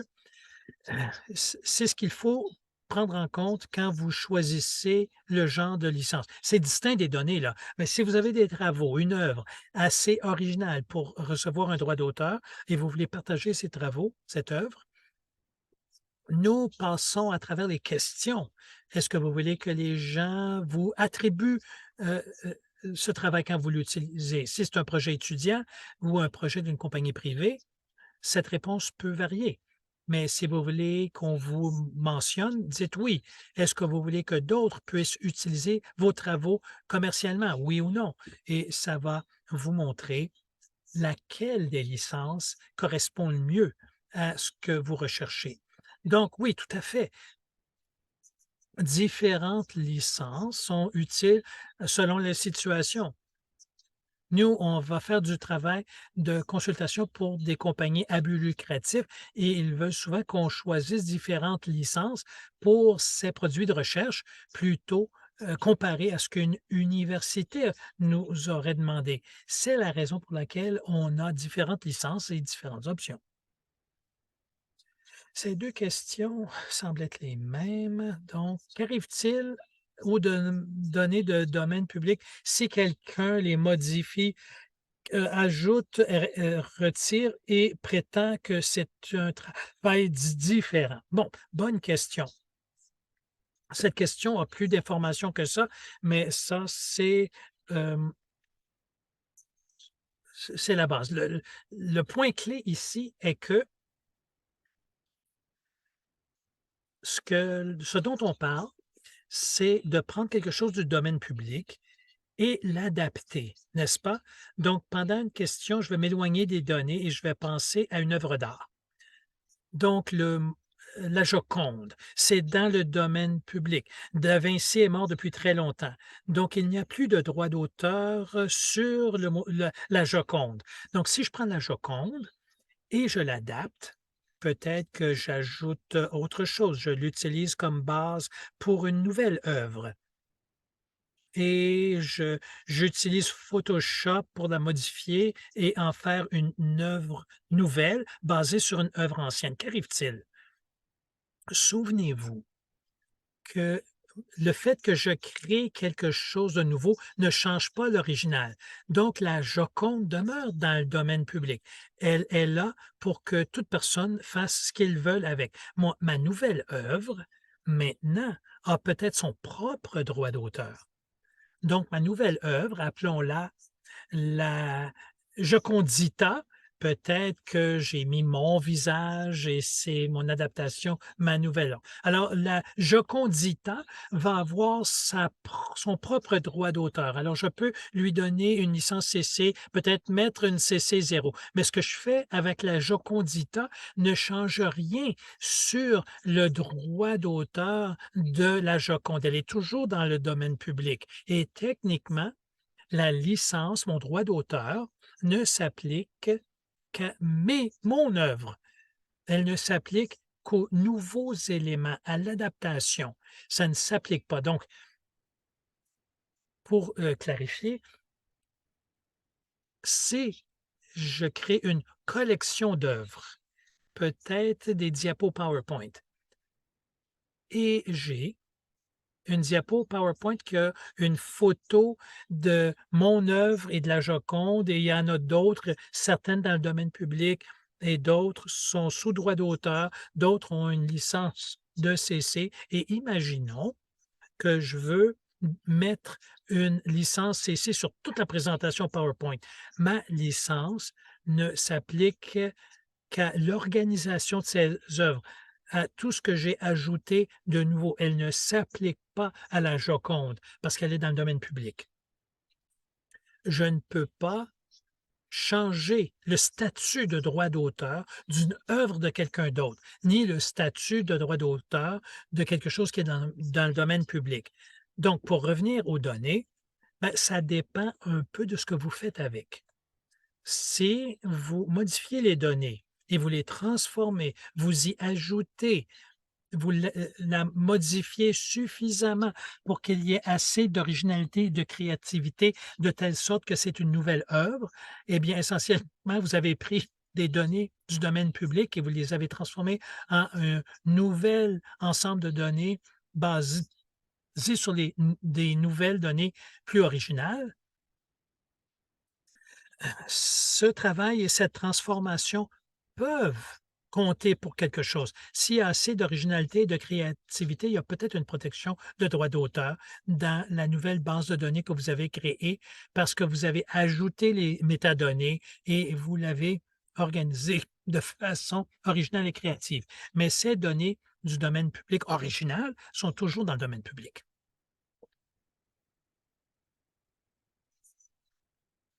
C'est une question qu'on me pose souvent et qui est très importante. Donc, s'il y a des suivis à donner, il me fera plaisir d'en traiter et on peut en parler dans le clavardage. Mais oui, encore une fois, tout est relié à cette idée de quand les données franchissent-elles la ligne d'être une série de données pour devenir quelque chose de suffisamment créatif et original pour être protégé. Et c'est semblable. Si vous avez des données brutes dans le domaine public, mais vous la transformez assez, vous ajoutez des métadonnées, vous ajoutez des commentaires, vous l'organisez d'une façon telle que ça devient original et créatif, eh bien, maintenant, vous avez une base de données qui peut être admissible à la protection de droits d'auteur. Donc, si vous voulez pouvoir partager cette base de données et si vous voulez que d'autres puissent l'utiliser, mettre une licence de CC, c'est comme ça que vous pouvez indiquer aux utilisateurs qu'ils sont libres de l'utiliser. Alors, j'espère que ça va au cœur de votre question. Il y a un commentaire dans le clavardage qui dit que tant du contexte universitaire, par exemple pour la préservation de la provenance des données, pour la reproductivité, beaucoup de ces questions sont moins des questions juridiques et davantage de recherche.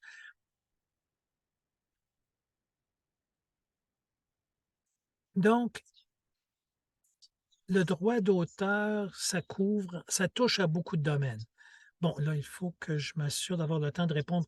Y a-t-il des garanties pour les données partagées et des mécanismes pour traiter les dommages ou les torts créés par leur utilisation? La réponse brève, je ne le sais pas. Les licences de CC sont exécutoires, mais et ont des mécanismes intégrés pour traiter de l'application de la licence. Alors, qu'est-ce que vous faites quand quelqu'un ne respecte pas les conditions de votre licence de CC?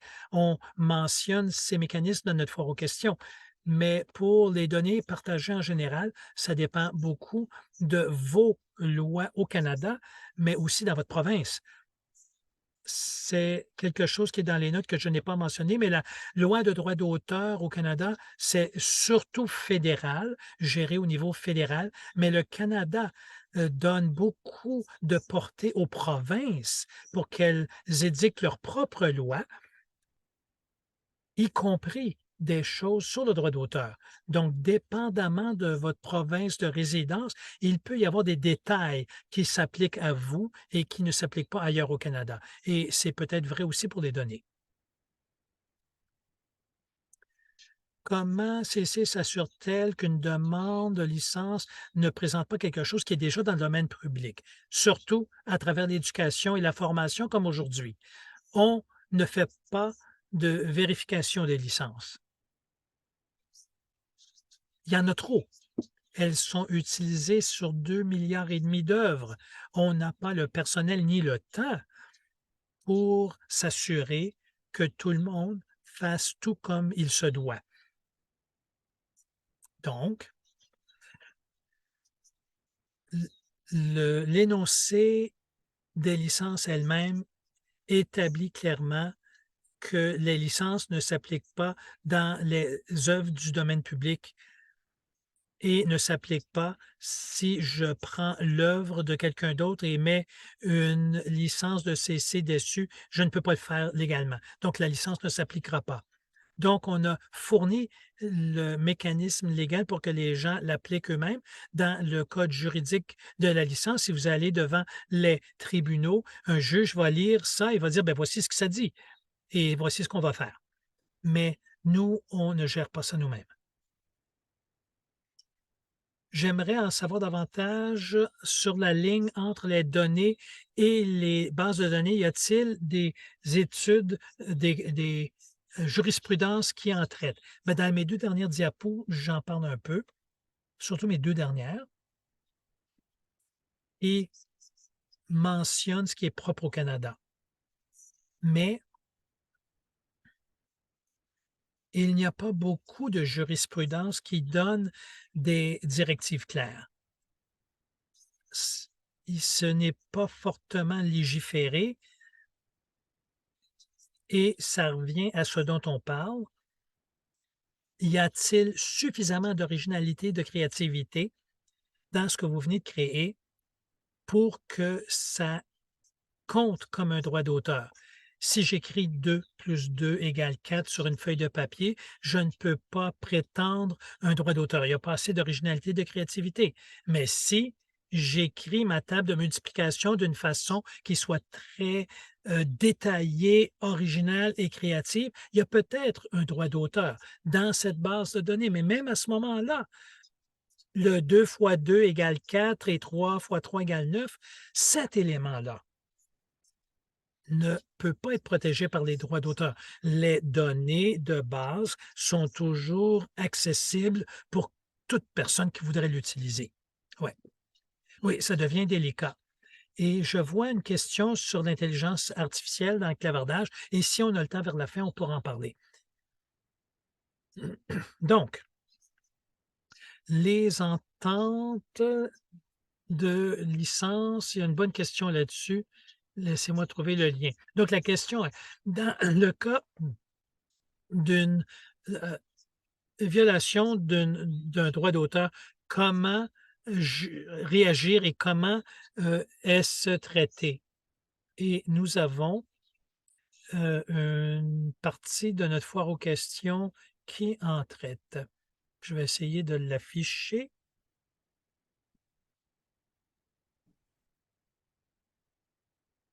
Bon, j'ai trop de choses ouvertes sur mon écran en même temps.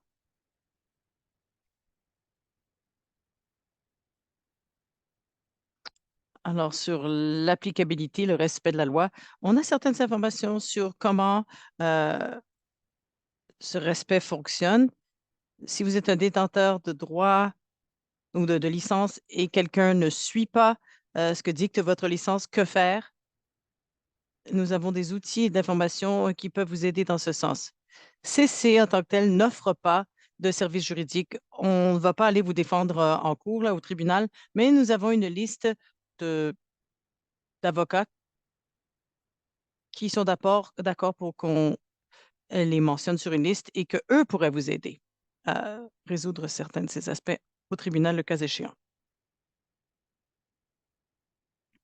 Est-ce que la numérisation de quelque chose fait en sorte qu'on peut y imposer un droit d'auteur? C'est une bonne question, j'adore cette question.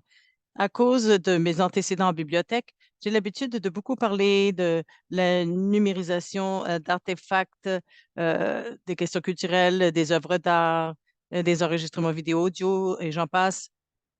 Et c'est semblable aux données. C'est une zone grise, en quelque sorte, et différentes juridictions ont traité la chose différemment, subtilement différent. Mais de façon générale, si vous créez une réplique vraiment conforme de quelque chose, vous ne créez rien de neuf. Alors, évidemment, maintenant, je ne le trouverai jamais, mais vous pouvez googler quelque chose. Il y a un blog qui a été affiché sur les cybercarnets de CC dans un cas où un musée a fait une numérisation à 3D d'un artefact et a tenté de réclamer donc des droits d'auteur sur ce modèle en 3D. Est-ce qu'on peut imposer un droit d'auteur sur cette œuvre dépend de la mesure d'originalité et de créativité qui a été apportée avec la numérisation. Si c'est exactement la même chose à l'échelle, et c'est une réplique de la même chose en vraie vie,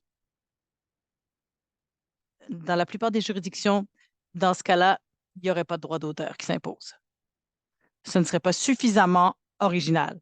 Mais si vous travaillez sur une reproduction vraiment très fidèle à quelque chose, normalement, l'originalité n'est pas au rendez-vous et donc les droits d'auteur non plus. Mais si vous numérisez quelque chose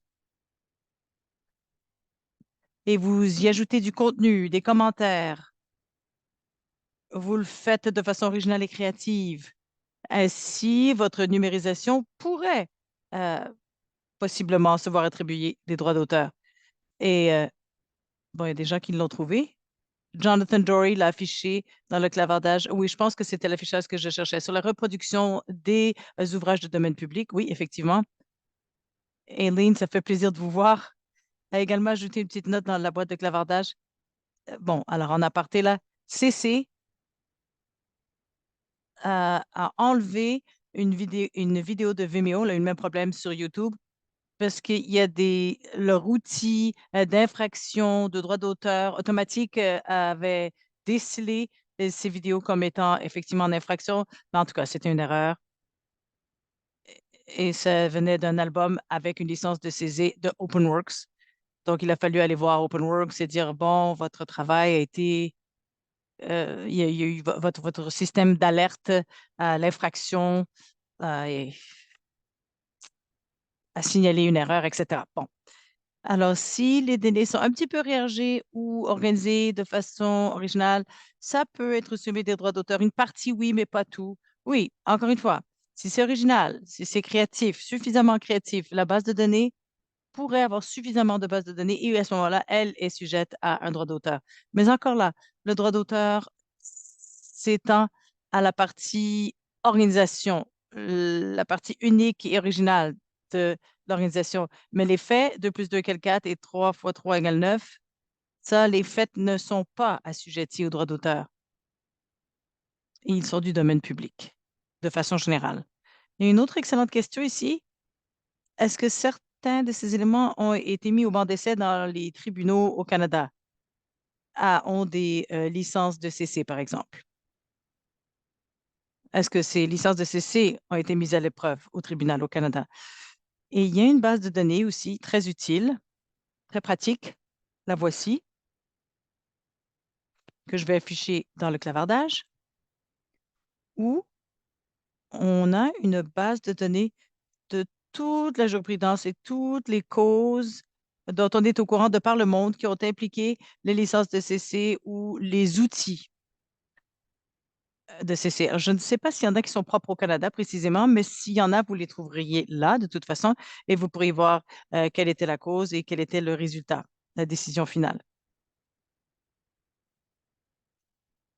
Je pense que c'est quand même assez mis à jour. Je ne me souviens pas si on a ajouté les causes de 2023 encore à ce stade.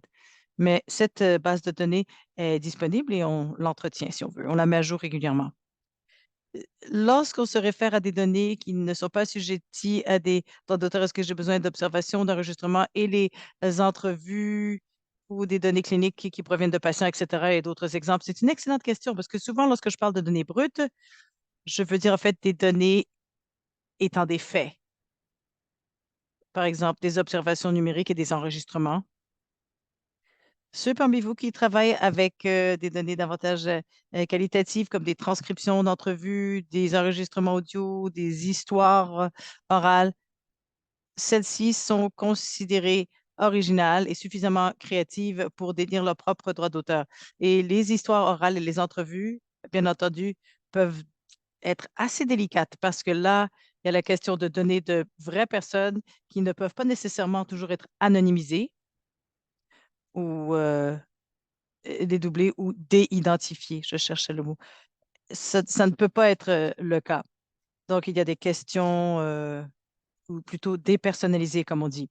Et il y a des questions éthiques dont il est question aussi. Alors, si vous transigez avec des données comme des enregistrements audio, là, il y a presque toujours des droits d'auteur. Et là, ça devient encore plus important. Si vous voulez que les gens puissent s'en servir, ces enregistrements audio, dans le contexte de leur propre recherche, une licence de CC leur dira exactement comment et dans quelles circonstances ils peuvent s'en servir, ou s'ils ne veulent pas que d'autres puissent s'en servir, que ce soit un droit d'auteur, tout droit réservé. Autrement dit, ils doivent vous demander la permission avant toute chose. Donc ça, c'est une excellente question. Je vais passer une autre question dans le clavardage. La complémentaire à la question de la numérisation. Si un musée ou une galerie affiche une photo d'un objet dont ils sont le propriétaire, est-ce que le droit d'auteur est lié à l'organisation? Il y a l'image. Et ensuite, la question est si je prends une photo de la photo et vous l'affichez? Alors, OK. On a un objet qui appartient au musée. Ça devient délicat parce que les musées, les galeries, souvent, sont propriétaires physiquement des objets qui font partie de leur collection, mais pas toujours la propriété intellectuelle des objets qui font partie de leur collection. Et là, c'est vraiment au cas par cas, encore une fois. Ça dépend vraiment de l'entente initiale, le contrat, que le contrat a signé lorsqu'ils ont fait l'acquisition de l'artefact. Si c'est un ancien objet, c'est du domaine public, c'est facile parce qu'on le sait, c'est du domaine public. Mais si moi, en tant qu'artiste contemporaine, je peins une toile et je la donne à un musée pour qu'elle la présente, c'est le musée qui est le propriétaire de mon musée. Mais mon contrat avec le musée pourrait indiquer que je suis encore propriétaire de ce travail, cette œuvre. Donc, il me revient d'accorder aux gens le droit de prendre une photo et de partager cette photo. Ce n'est pas le musée qui a le droit de décider. Le musée n'est pas le détenteur de droits d'auteur. Ils détiennent tout simplement l'objet physique, mais ils ne détiennent pas tous les droits d'auteur qui suivent l'objet physique, à moins que moi, j'ai décidé de leur léguer, à moins que je leur ai accordé les licences ou que j'ai signé un contrat sous une forme ou une autre et qui dit non seulement je vous offre l'objet physique, mais je vous cède également toutes les licences et les droits d'auteur qui y sont attribués. Ça, c'est une question de droit d'auteur. Ensuite, de prendre une photo d'un objet. Les photos peuvent faire l'objet de droits d'auteur, oui, et de façon distincte, de façon autonome. Le geste de prendre une photo et de le présenter d'une certaine façon, l'éclairage et la composition de l'image, etc. Ça suffit pour donc y voir attribuer les droits d'auteur. Alors, pour la question des histoires orales et autres, ça va être semblable. Avec le droit d'auteur d'une histoire, comme avec une histoire orale, ça appartient à la personne qui a fait la recherche ou la personne qui raconte l'histoire.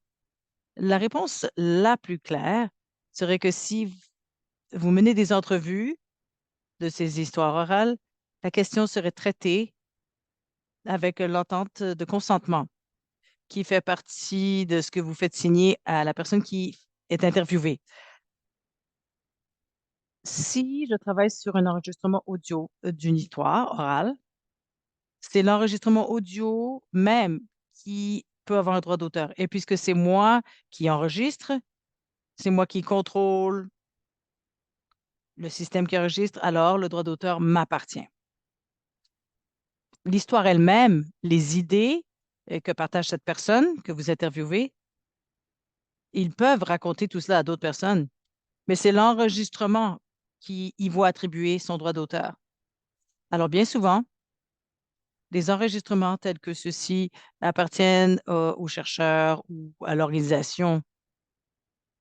Si la recherche est faite au nom d'une organisation qui donc est propriétaire des résultats de la recherche.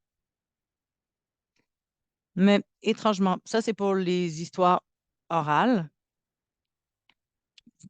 mais ça devient assez délicat parce que si j'ai la personne devant moi avec qui je fais l'entrevue qui écrit une lettre et c'est eux qui font ce geste d'écrire comme écrire une lettre, c'est eux les créateurs. Et donc, le droit d'auteur leur appartient à ce moment-là, la personne qui raconte quand c'est écrit. Mais quand c'est audio, c'est moi qui crée l'enregistrement audio. Donc, c'est moi qui va avoir les droits d'auteur. Ces droits d'auteur vont me suivre. Ça devient très compliqué, très, très. Est-ce que les éléments individuels de données nécessitaient différents types de droits d'auteur, etc., ou différents termes? Peut-être. Il est bon, parfois, dans votre entente de recherche, dites-le très clairement pour que la personne sait que lorsqu'elle donne son consentement à une recherche, les enregistrements audio sont la propriété de l'établissement et nous allons les partager de façon X, Y, Z. Et comme ça, tout le monde est au parfum. Tout le monde sait exactement où il se situe. C'est très intéressant.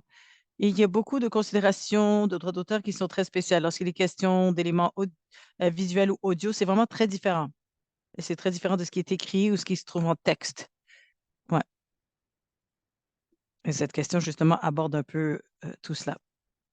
Ces établissements qui ont des archives ou des répertoires, comment ces établissements et qui offrent un certain système de gouvernance, si on veut, s'assurer qu'il n'y a pas trop de problèmes, surtout avec des personnes, des détenteurs de répertoires, etc.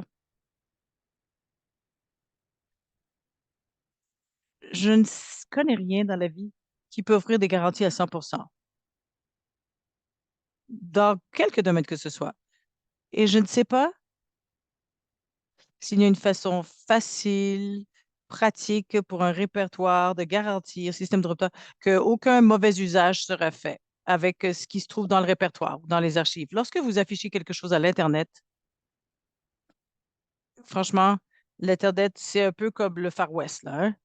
Les gens pourraient faire des choses euh, pour lesquelles vous n'aviez pas l'intention. Les gens font des choses illégales avec ce qui se trouve à l'Internet tout le temps. Alors, c'est une question de confiance, comme quelqu'un l'a noté dans le clavardage, d'avoir des politiques très claires, d'avoir des méthodes de communication très faciles afin que si quelqu'un voit qu'il y a quelque chose qui est mal utilisé, qu'ils peuvent vous le dire et que vous avez une méthode très claire établie pour établir comment vous allez euh, faire face à ces rapports. Donc, que ce soit très clair avec tous les usagers. Donc, il faut bâtir un genre de confiance avec sa communauté. Dites les choses vraiment très clairement.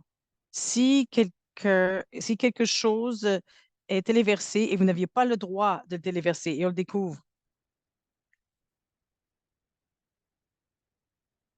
il faut gérer ces choses de façon active. Si vous voyez un mauvais usage dans un ensemble de données, vous pouvez restreindre l'accès à cet ensemble où on peut travailler avec ce chercheur pour déterminer une nouvelle solution. Mais les politiques, les lignes directrices, les mécanismes pour en faire des rapports, bon, les droits d'auteur ne sont pas conçus pour travailler dans ce domaine-là. Donc, il faut se fier sur ces autres mécanismes sociaux qui sont à notre disposition pour encourager les gens à se comporter comme nous le souhaitions. Voilà.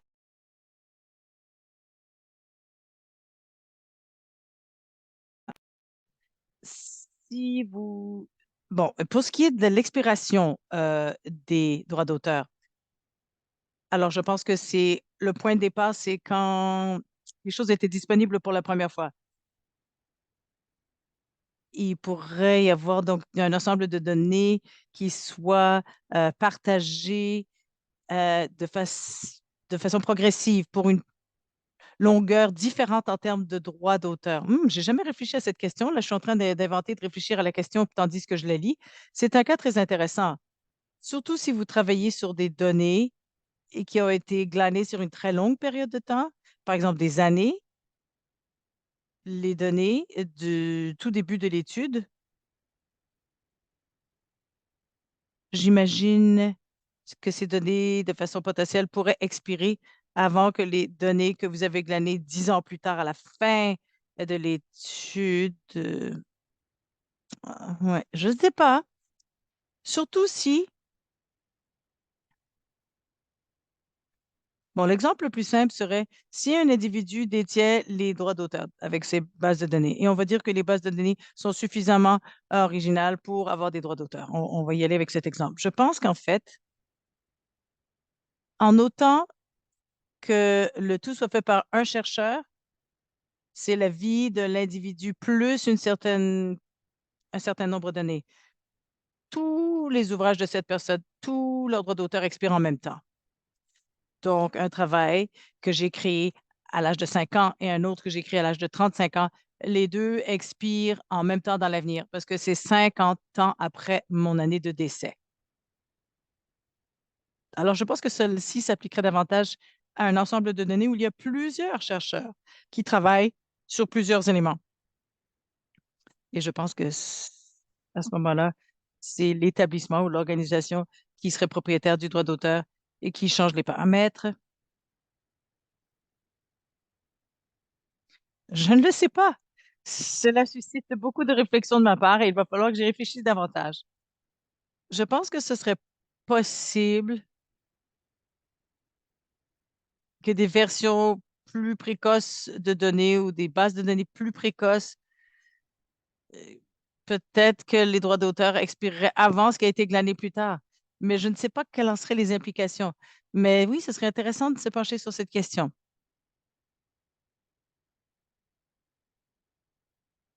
Je pense que oui, Raining, vous pensez juste, mais je ne sais pas quelles sont les implications de tout cela, tout simplement.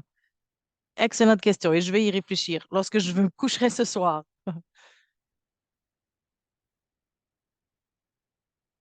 Est-ce que je pourrais mettre au clair si les commentaires, les données brutes sont plusieurs ouvrages ou un ouvrage? Mais ça dépend à qui vous posez la question. Autre zone grise. Encore une fois, il est vraiment facile lorsqu'il y a des dossiers distincts. Si vous avez un dossier qui est votre ensemble de données et vous avez un dossier tout à fait différent dans un format tout à fait différent avec tous vos commentaires qui s'y trouvent, probablement que ça, ce sont des ouvrages différents, séparés, distincts. Ça serait facile de considérer ça de la sorte, mais parfois, c'est pas aussi clair.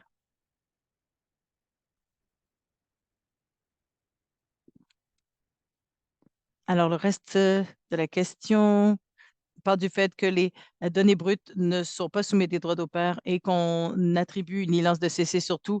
La licence de CC ne s'applique pas vraiment à cette partie-là parce que ça n'a jamais été un ouvrage qui était assujetti aux droits d'auteur pour commencer. Et je pense que c'est vrai. C'est une façon très claire de faire savoir à vos usagers ce que il est possible de faire ou de ne pas faire, ou ce que vous aimeriez qu'il fasse et qu'il ne fasse pas avec les ouvrages.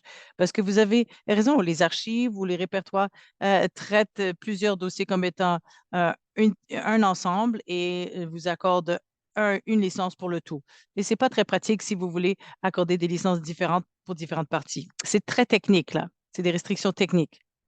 Alors, peut-être qu'il faut travailler avec les gens du répertoire pour vous organiser de façon différente. Alors, jusqu'où est-ce que les CC définissent les logiciels? Est-ce que les codes sont des logiciels? Je ne sais pas quelle est notre réponse officielle à titre d'organisation par rapport à cette question. Je pense que de façon générale, tout ce qui est considéré comme code, probablement qu'on intègre ça du côté logiciel, par exemple, votre code R ou Python, votre SPSS syntax pour ceux qui utilisent regex. Et vous pouvez quand même y attribuer une licence de CC, mais probablement que nous recommanderions de regarder du côté des licences logicielles, ou bien euh, également ou en plus de. Autre question un peu étrange, j'adore ces questions étranges. Lorsque vous avez une collection d'ensemble de données, est-ce qu'il y a des règles sur la collection de l'ensemble par rapport à ses parties? Bon, on parle de considérations techniques, dépendant de la plateforme dont on se sert. Différents logiciels qui répertorient traitent la question différemment. Si quelqu'un, de façon générale, si quelqu'un met CC0 sur une collection d'un ensemble, mais un des ensembles est CC BY, ce CC0 sur la collection ne s'applique qu'aux parties nouvelles et originales de la collection. Comment je l'ai présenté, je l'ai organisé, si j'écris une introduction, donc cette partie-là, si je lui attribue des titres de chapitre tout à fait uniques, bon. Mais de moi, de mettre licence de CC0, ça ne change pas le CC BY. Ça, ce qui est CC BY demeure CC BY. Lorsque vous attribuez des licences qui contiennent des ouvrages d'autres personnes, c'est une nuance importante. Souvent, on écrit sauf quand c'est noté différemment, except for otherwise noted. C'est vraiment important d'attribuer ce que les autres où en sont les autres pour que les gens le sachent en termes de licence, de le signifier. Il y a peut-être des choses ici qui ont leur propre licence, euh, qui sont différentes de ce que moi j'ai créé, par exemple. Il faut le signaler. Un exemple de cela, puisque j'ai une présentation PowerPoint qui est encore devant moi, n'est-ce pas? Vous en profitez. Bon, c'est très petit ici, mais j'ai beaucoup d'images. Ben, j'en ai en tout cas dans ce PowerPoint. Regardez, il s'agit d'une photo qui dit CC by Non-Commercial Non-Derivatives. Mais toute ma présentation a CC BY. Donc, le PowerPoint est CC BY. Mais cette image-ci n'est pas CC BY. Cette image est CC BY NCLD. Donc, ma licence ne s'applique qu'aux aspects nouveaux. Est-ce que j'ai acheté la petite bordure? Et si j'ai placé des notes dans les notes? Les nouvelles choses que j'ai appliquées. Mais les images dont je me sers euh, gardent leur licence originale et leur statut original. Je sais qu'on est presque arrivé à l'heure pile poil. Je vais répondre à quelques questions encore. Voyons si je peux passer au travers avant de terminer. Si le créateur de la base de données est un créateur, donc il y a des chercheurs qui glanent les données et un tech IT les organise dans une base de données, qui est le créateur? Ah, question vraiment piège. Je ne connais pas la réponse à cela. Probablement, si c'est sur des données numériques, peut-être qu'il n'y a pas de question de droit d'auteur et la partie créative, ce serait peut-être la personne de TI ou ces personnes travaillent pour pour un établissement et l'établissement détient le droit d'auteur. Donc, il n'y a pas de réponse à trancher comme ça. Bon, en tant que question pratique, à moins qu'une personne veuille poursuivre l'autre, c'est bien correct de présumer, de mettre le nom de la personne qui tient à ce qu'on y mette le nom et puis c'est tout. Merci, bonjour. Mais en fait, toutes ces personnes pourraient techniquement être des créateurs et peut-être doivent se voir accorder le mérite tous, mais aucun si les données brutes ne sont pas à la hauteur et ne sont pas donc attribuables à un droit d'auteur. Est-ce que je peux clarifier ce que j'ai dit à propos des provinces canadiennes qui ont la capacité d'établir leur propre loi sur les droits d'auteur? Je ne pouvais pas trouver d'exemple de cela non plus, mais j'ai trouvé ça dans le contexte de ma recherche. Et lorsque j'ai parlé à un avocat, il en a parlé un peu en à côté. Donc, j'avais mis ça dans les notes et j'avais décidé que je n'allais pas trop en parler parce que je ne trouvais pas d'exemple. Alors, je ne suis pas sûre. Je pense qu'il y a des éléments propres aux droits d'auteur de la couronne dont je ne suis pas beaucoup au courant et qui, de toute façon, ne s'appliqueraient probablement pas aux données de recherche pour la majorité des gens ici présents. Il y a peut-être certaines provinces qui traitent les droits d'auteur de la couronne de façon différente. Ça a à voir avec quelques ouvrages du gouvernement. Je ne suis pas certaine. Je pourrais ajouter cela à ma liste de choses à faire pour en savoir plus, mais c'est pas quelque chose qui va tellement vous préoccuper, je pense. Euh, C'est sous l'égide fédérale, les droits d'auteur, ça fait partie de vos lois fédérales au Canada, et c'est le cas dans la grande majorité des pays d'ailleurs. Alors, il va falloir que j'aille voir s'il y avait des exemples précis en tête. Ouais, je vais aller voir mon avocat canadien là. Je vais peut-être lui demander s'il avait des exemples. Est-ce qu'un ensemble de données peut être publié avec une licence sur mesure? CC ne permet pas de licence sur mesure, on va dire des custom licenses, entre guillemets, mais vous pourriez tenter de déterminer est-ce que je peux faire CC0 à une partie et CC BY sur une autre partie. Vous pourriez tenter de déterminer une façon de distinguer les choses, c'est une façon claire et facile de vous y prendre, mais on ne recommande pas cela nécessairement. On veut que les choses soient le plus faciles pour les usagers que possible. Alors, s'il y a une façon pour vous de clairement déterminer, marquer ce que les usagers peuvent et ne peuvent pas faire, tant mieux. Et si ce n'est pas clair et facile, alors on ne recommande pas de le faire. Cette dernière question est sur l'intelligence artificielle et ce qu'on appelle les scraping data. Alors, quand est-ce qu'un travail est du travail attribuable à des droits d'auteur? Quand est-ce que ce sont des données? Avec l'intelligence artificielle, précisément, on ne le sait pas.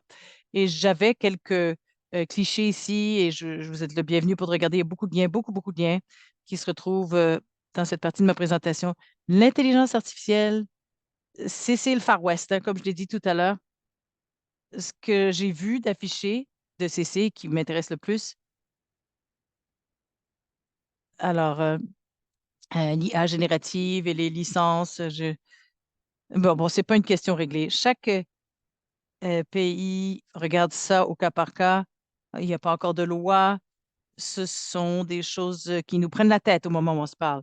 Qu'est-ce qui compte en tant que données pour l'intelligence artificielle et quoi non? Et qu'est-ce qui est agissement équitable ou pas, ou usage équitable ou pas? Donc, bon, regardez, vous voyez des liens intéressants. Je m'en voudrais de ne pas vous dire que nous avons des opportunités de formation sur mesure chez CC. Le certificat CC est un programme que je gère. On parle d'un cours asynchrone de 10 semaines où on y va vraiment en profondeur dans les détails des différentes licences CC et tous les éléments dont on n'a pas pu parler aujourd'hui. Je sais que bien des gens, j'ai vu des noms familiers sur l'appel.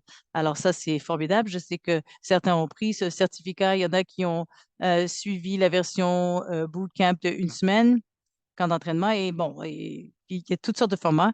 Et si vous êtes des établissements ou des groupes de répertoire qui travaillons sur les politiques, sur les licences ouvertes et les considérations de droits d'auteur, nous sommes disponibles pour vous aider dans ce domaine également. Donc, nous faisons du travail de consultation pour aider les gens avec la planification stratégique, sur tout ce qui entoure, ce qui est ouvert et les consultations juridiques, tout cela, toutes ces belles choses. Et la chose la plus importante que je tiens à faire, c'est de vous assurer que vous ayez mes informations de contact. J'ai mis mon courriel dans le clavardage. Soyez bien à l'aise de me contacter sur une base en tout temps. Si vous avez des questions que je n'ai pas répondues aujourd'hui ou quelque chose d'autre à laquelle vous pensez, faites un suivi avec le courriel. Il reste 1 minute. Merci. Je voulais passer à travers toutes les questions et je pense que je l'ai fait. Merci à tous et à toutes de votre attention. Merci d'avoir participé à cet appel. Merci à nos interprètes. Je sais que ça n'a pas dû être facile. Je parle quand même assez vite. Il y a beaucoup d'aspects techniques. Merci à tous pour des questions formidables et merci bien sûr à Digital Research Alliance. Merci d'avoir organisé cela et je vais céder la parole à Lina pour qu'elle nous apporte à la conclusion. En fait, n'oubliez pas vous, je voulais vous remercier, Shana, parce qu'il y a eu des questions vraiment pas faciles et vous avez passé au travers avec une telle agilité. Merci pour votre expertise. Je suis sûre que vous allez recevoir plein de courriels. Ah, ça va me faire plaisir. On est bien content que vous fassiez partie de notre communauté. Et pour tout le monde à l'appel, merci d'avoir participé. Votre niveau d'engagement, vos questions étaient formidables. Vraiment, on est ravis. Alors, une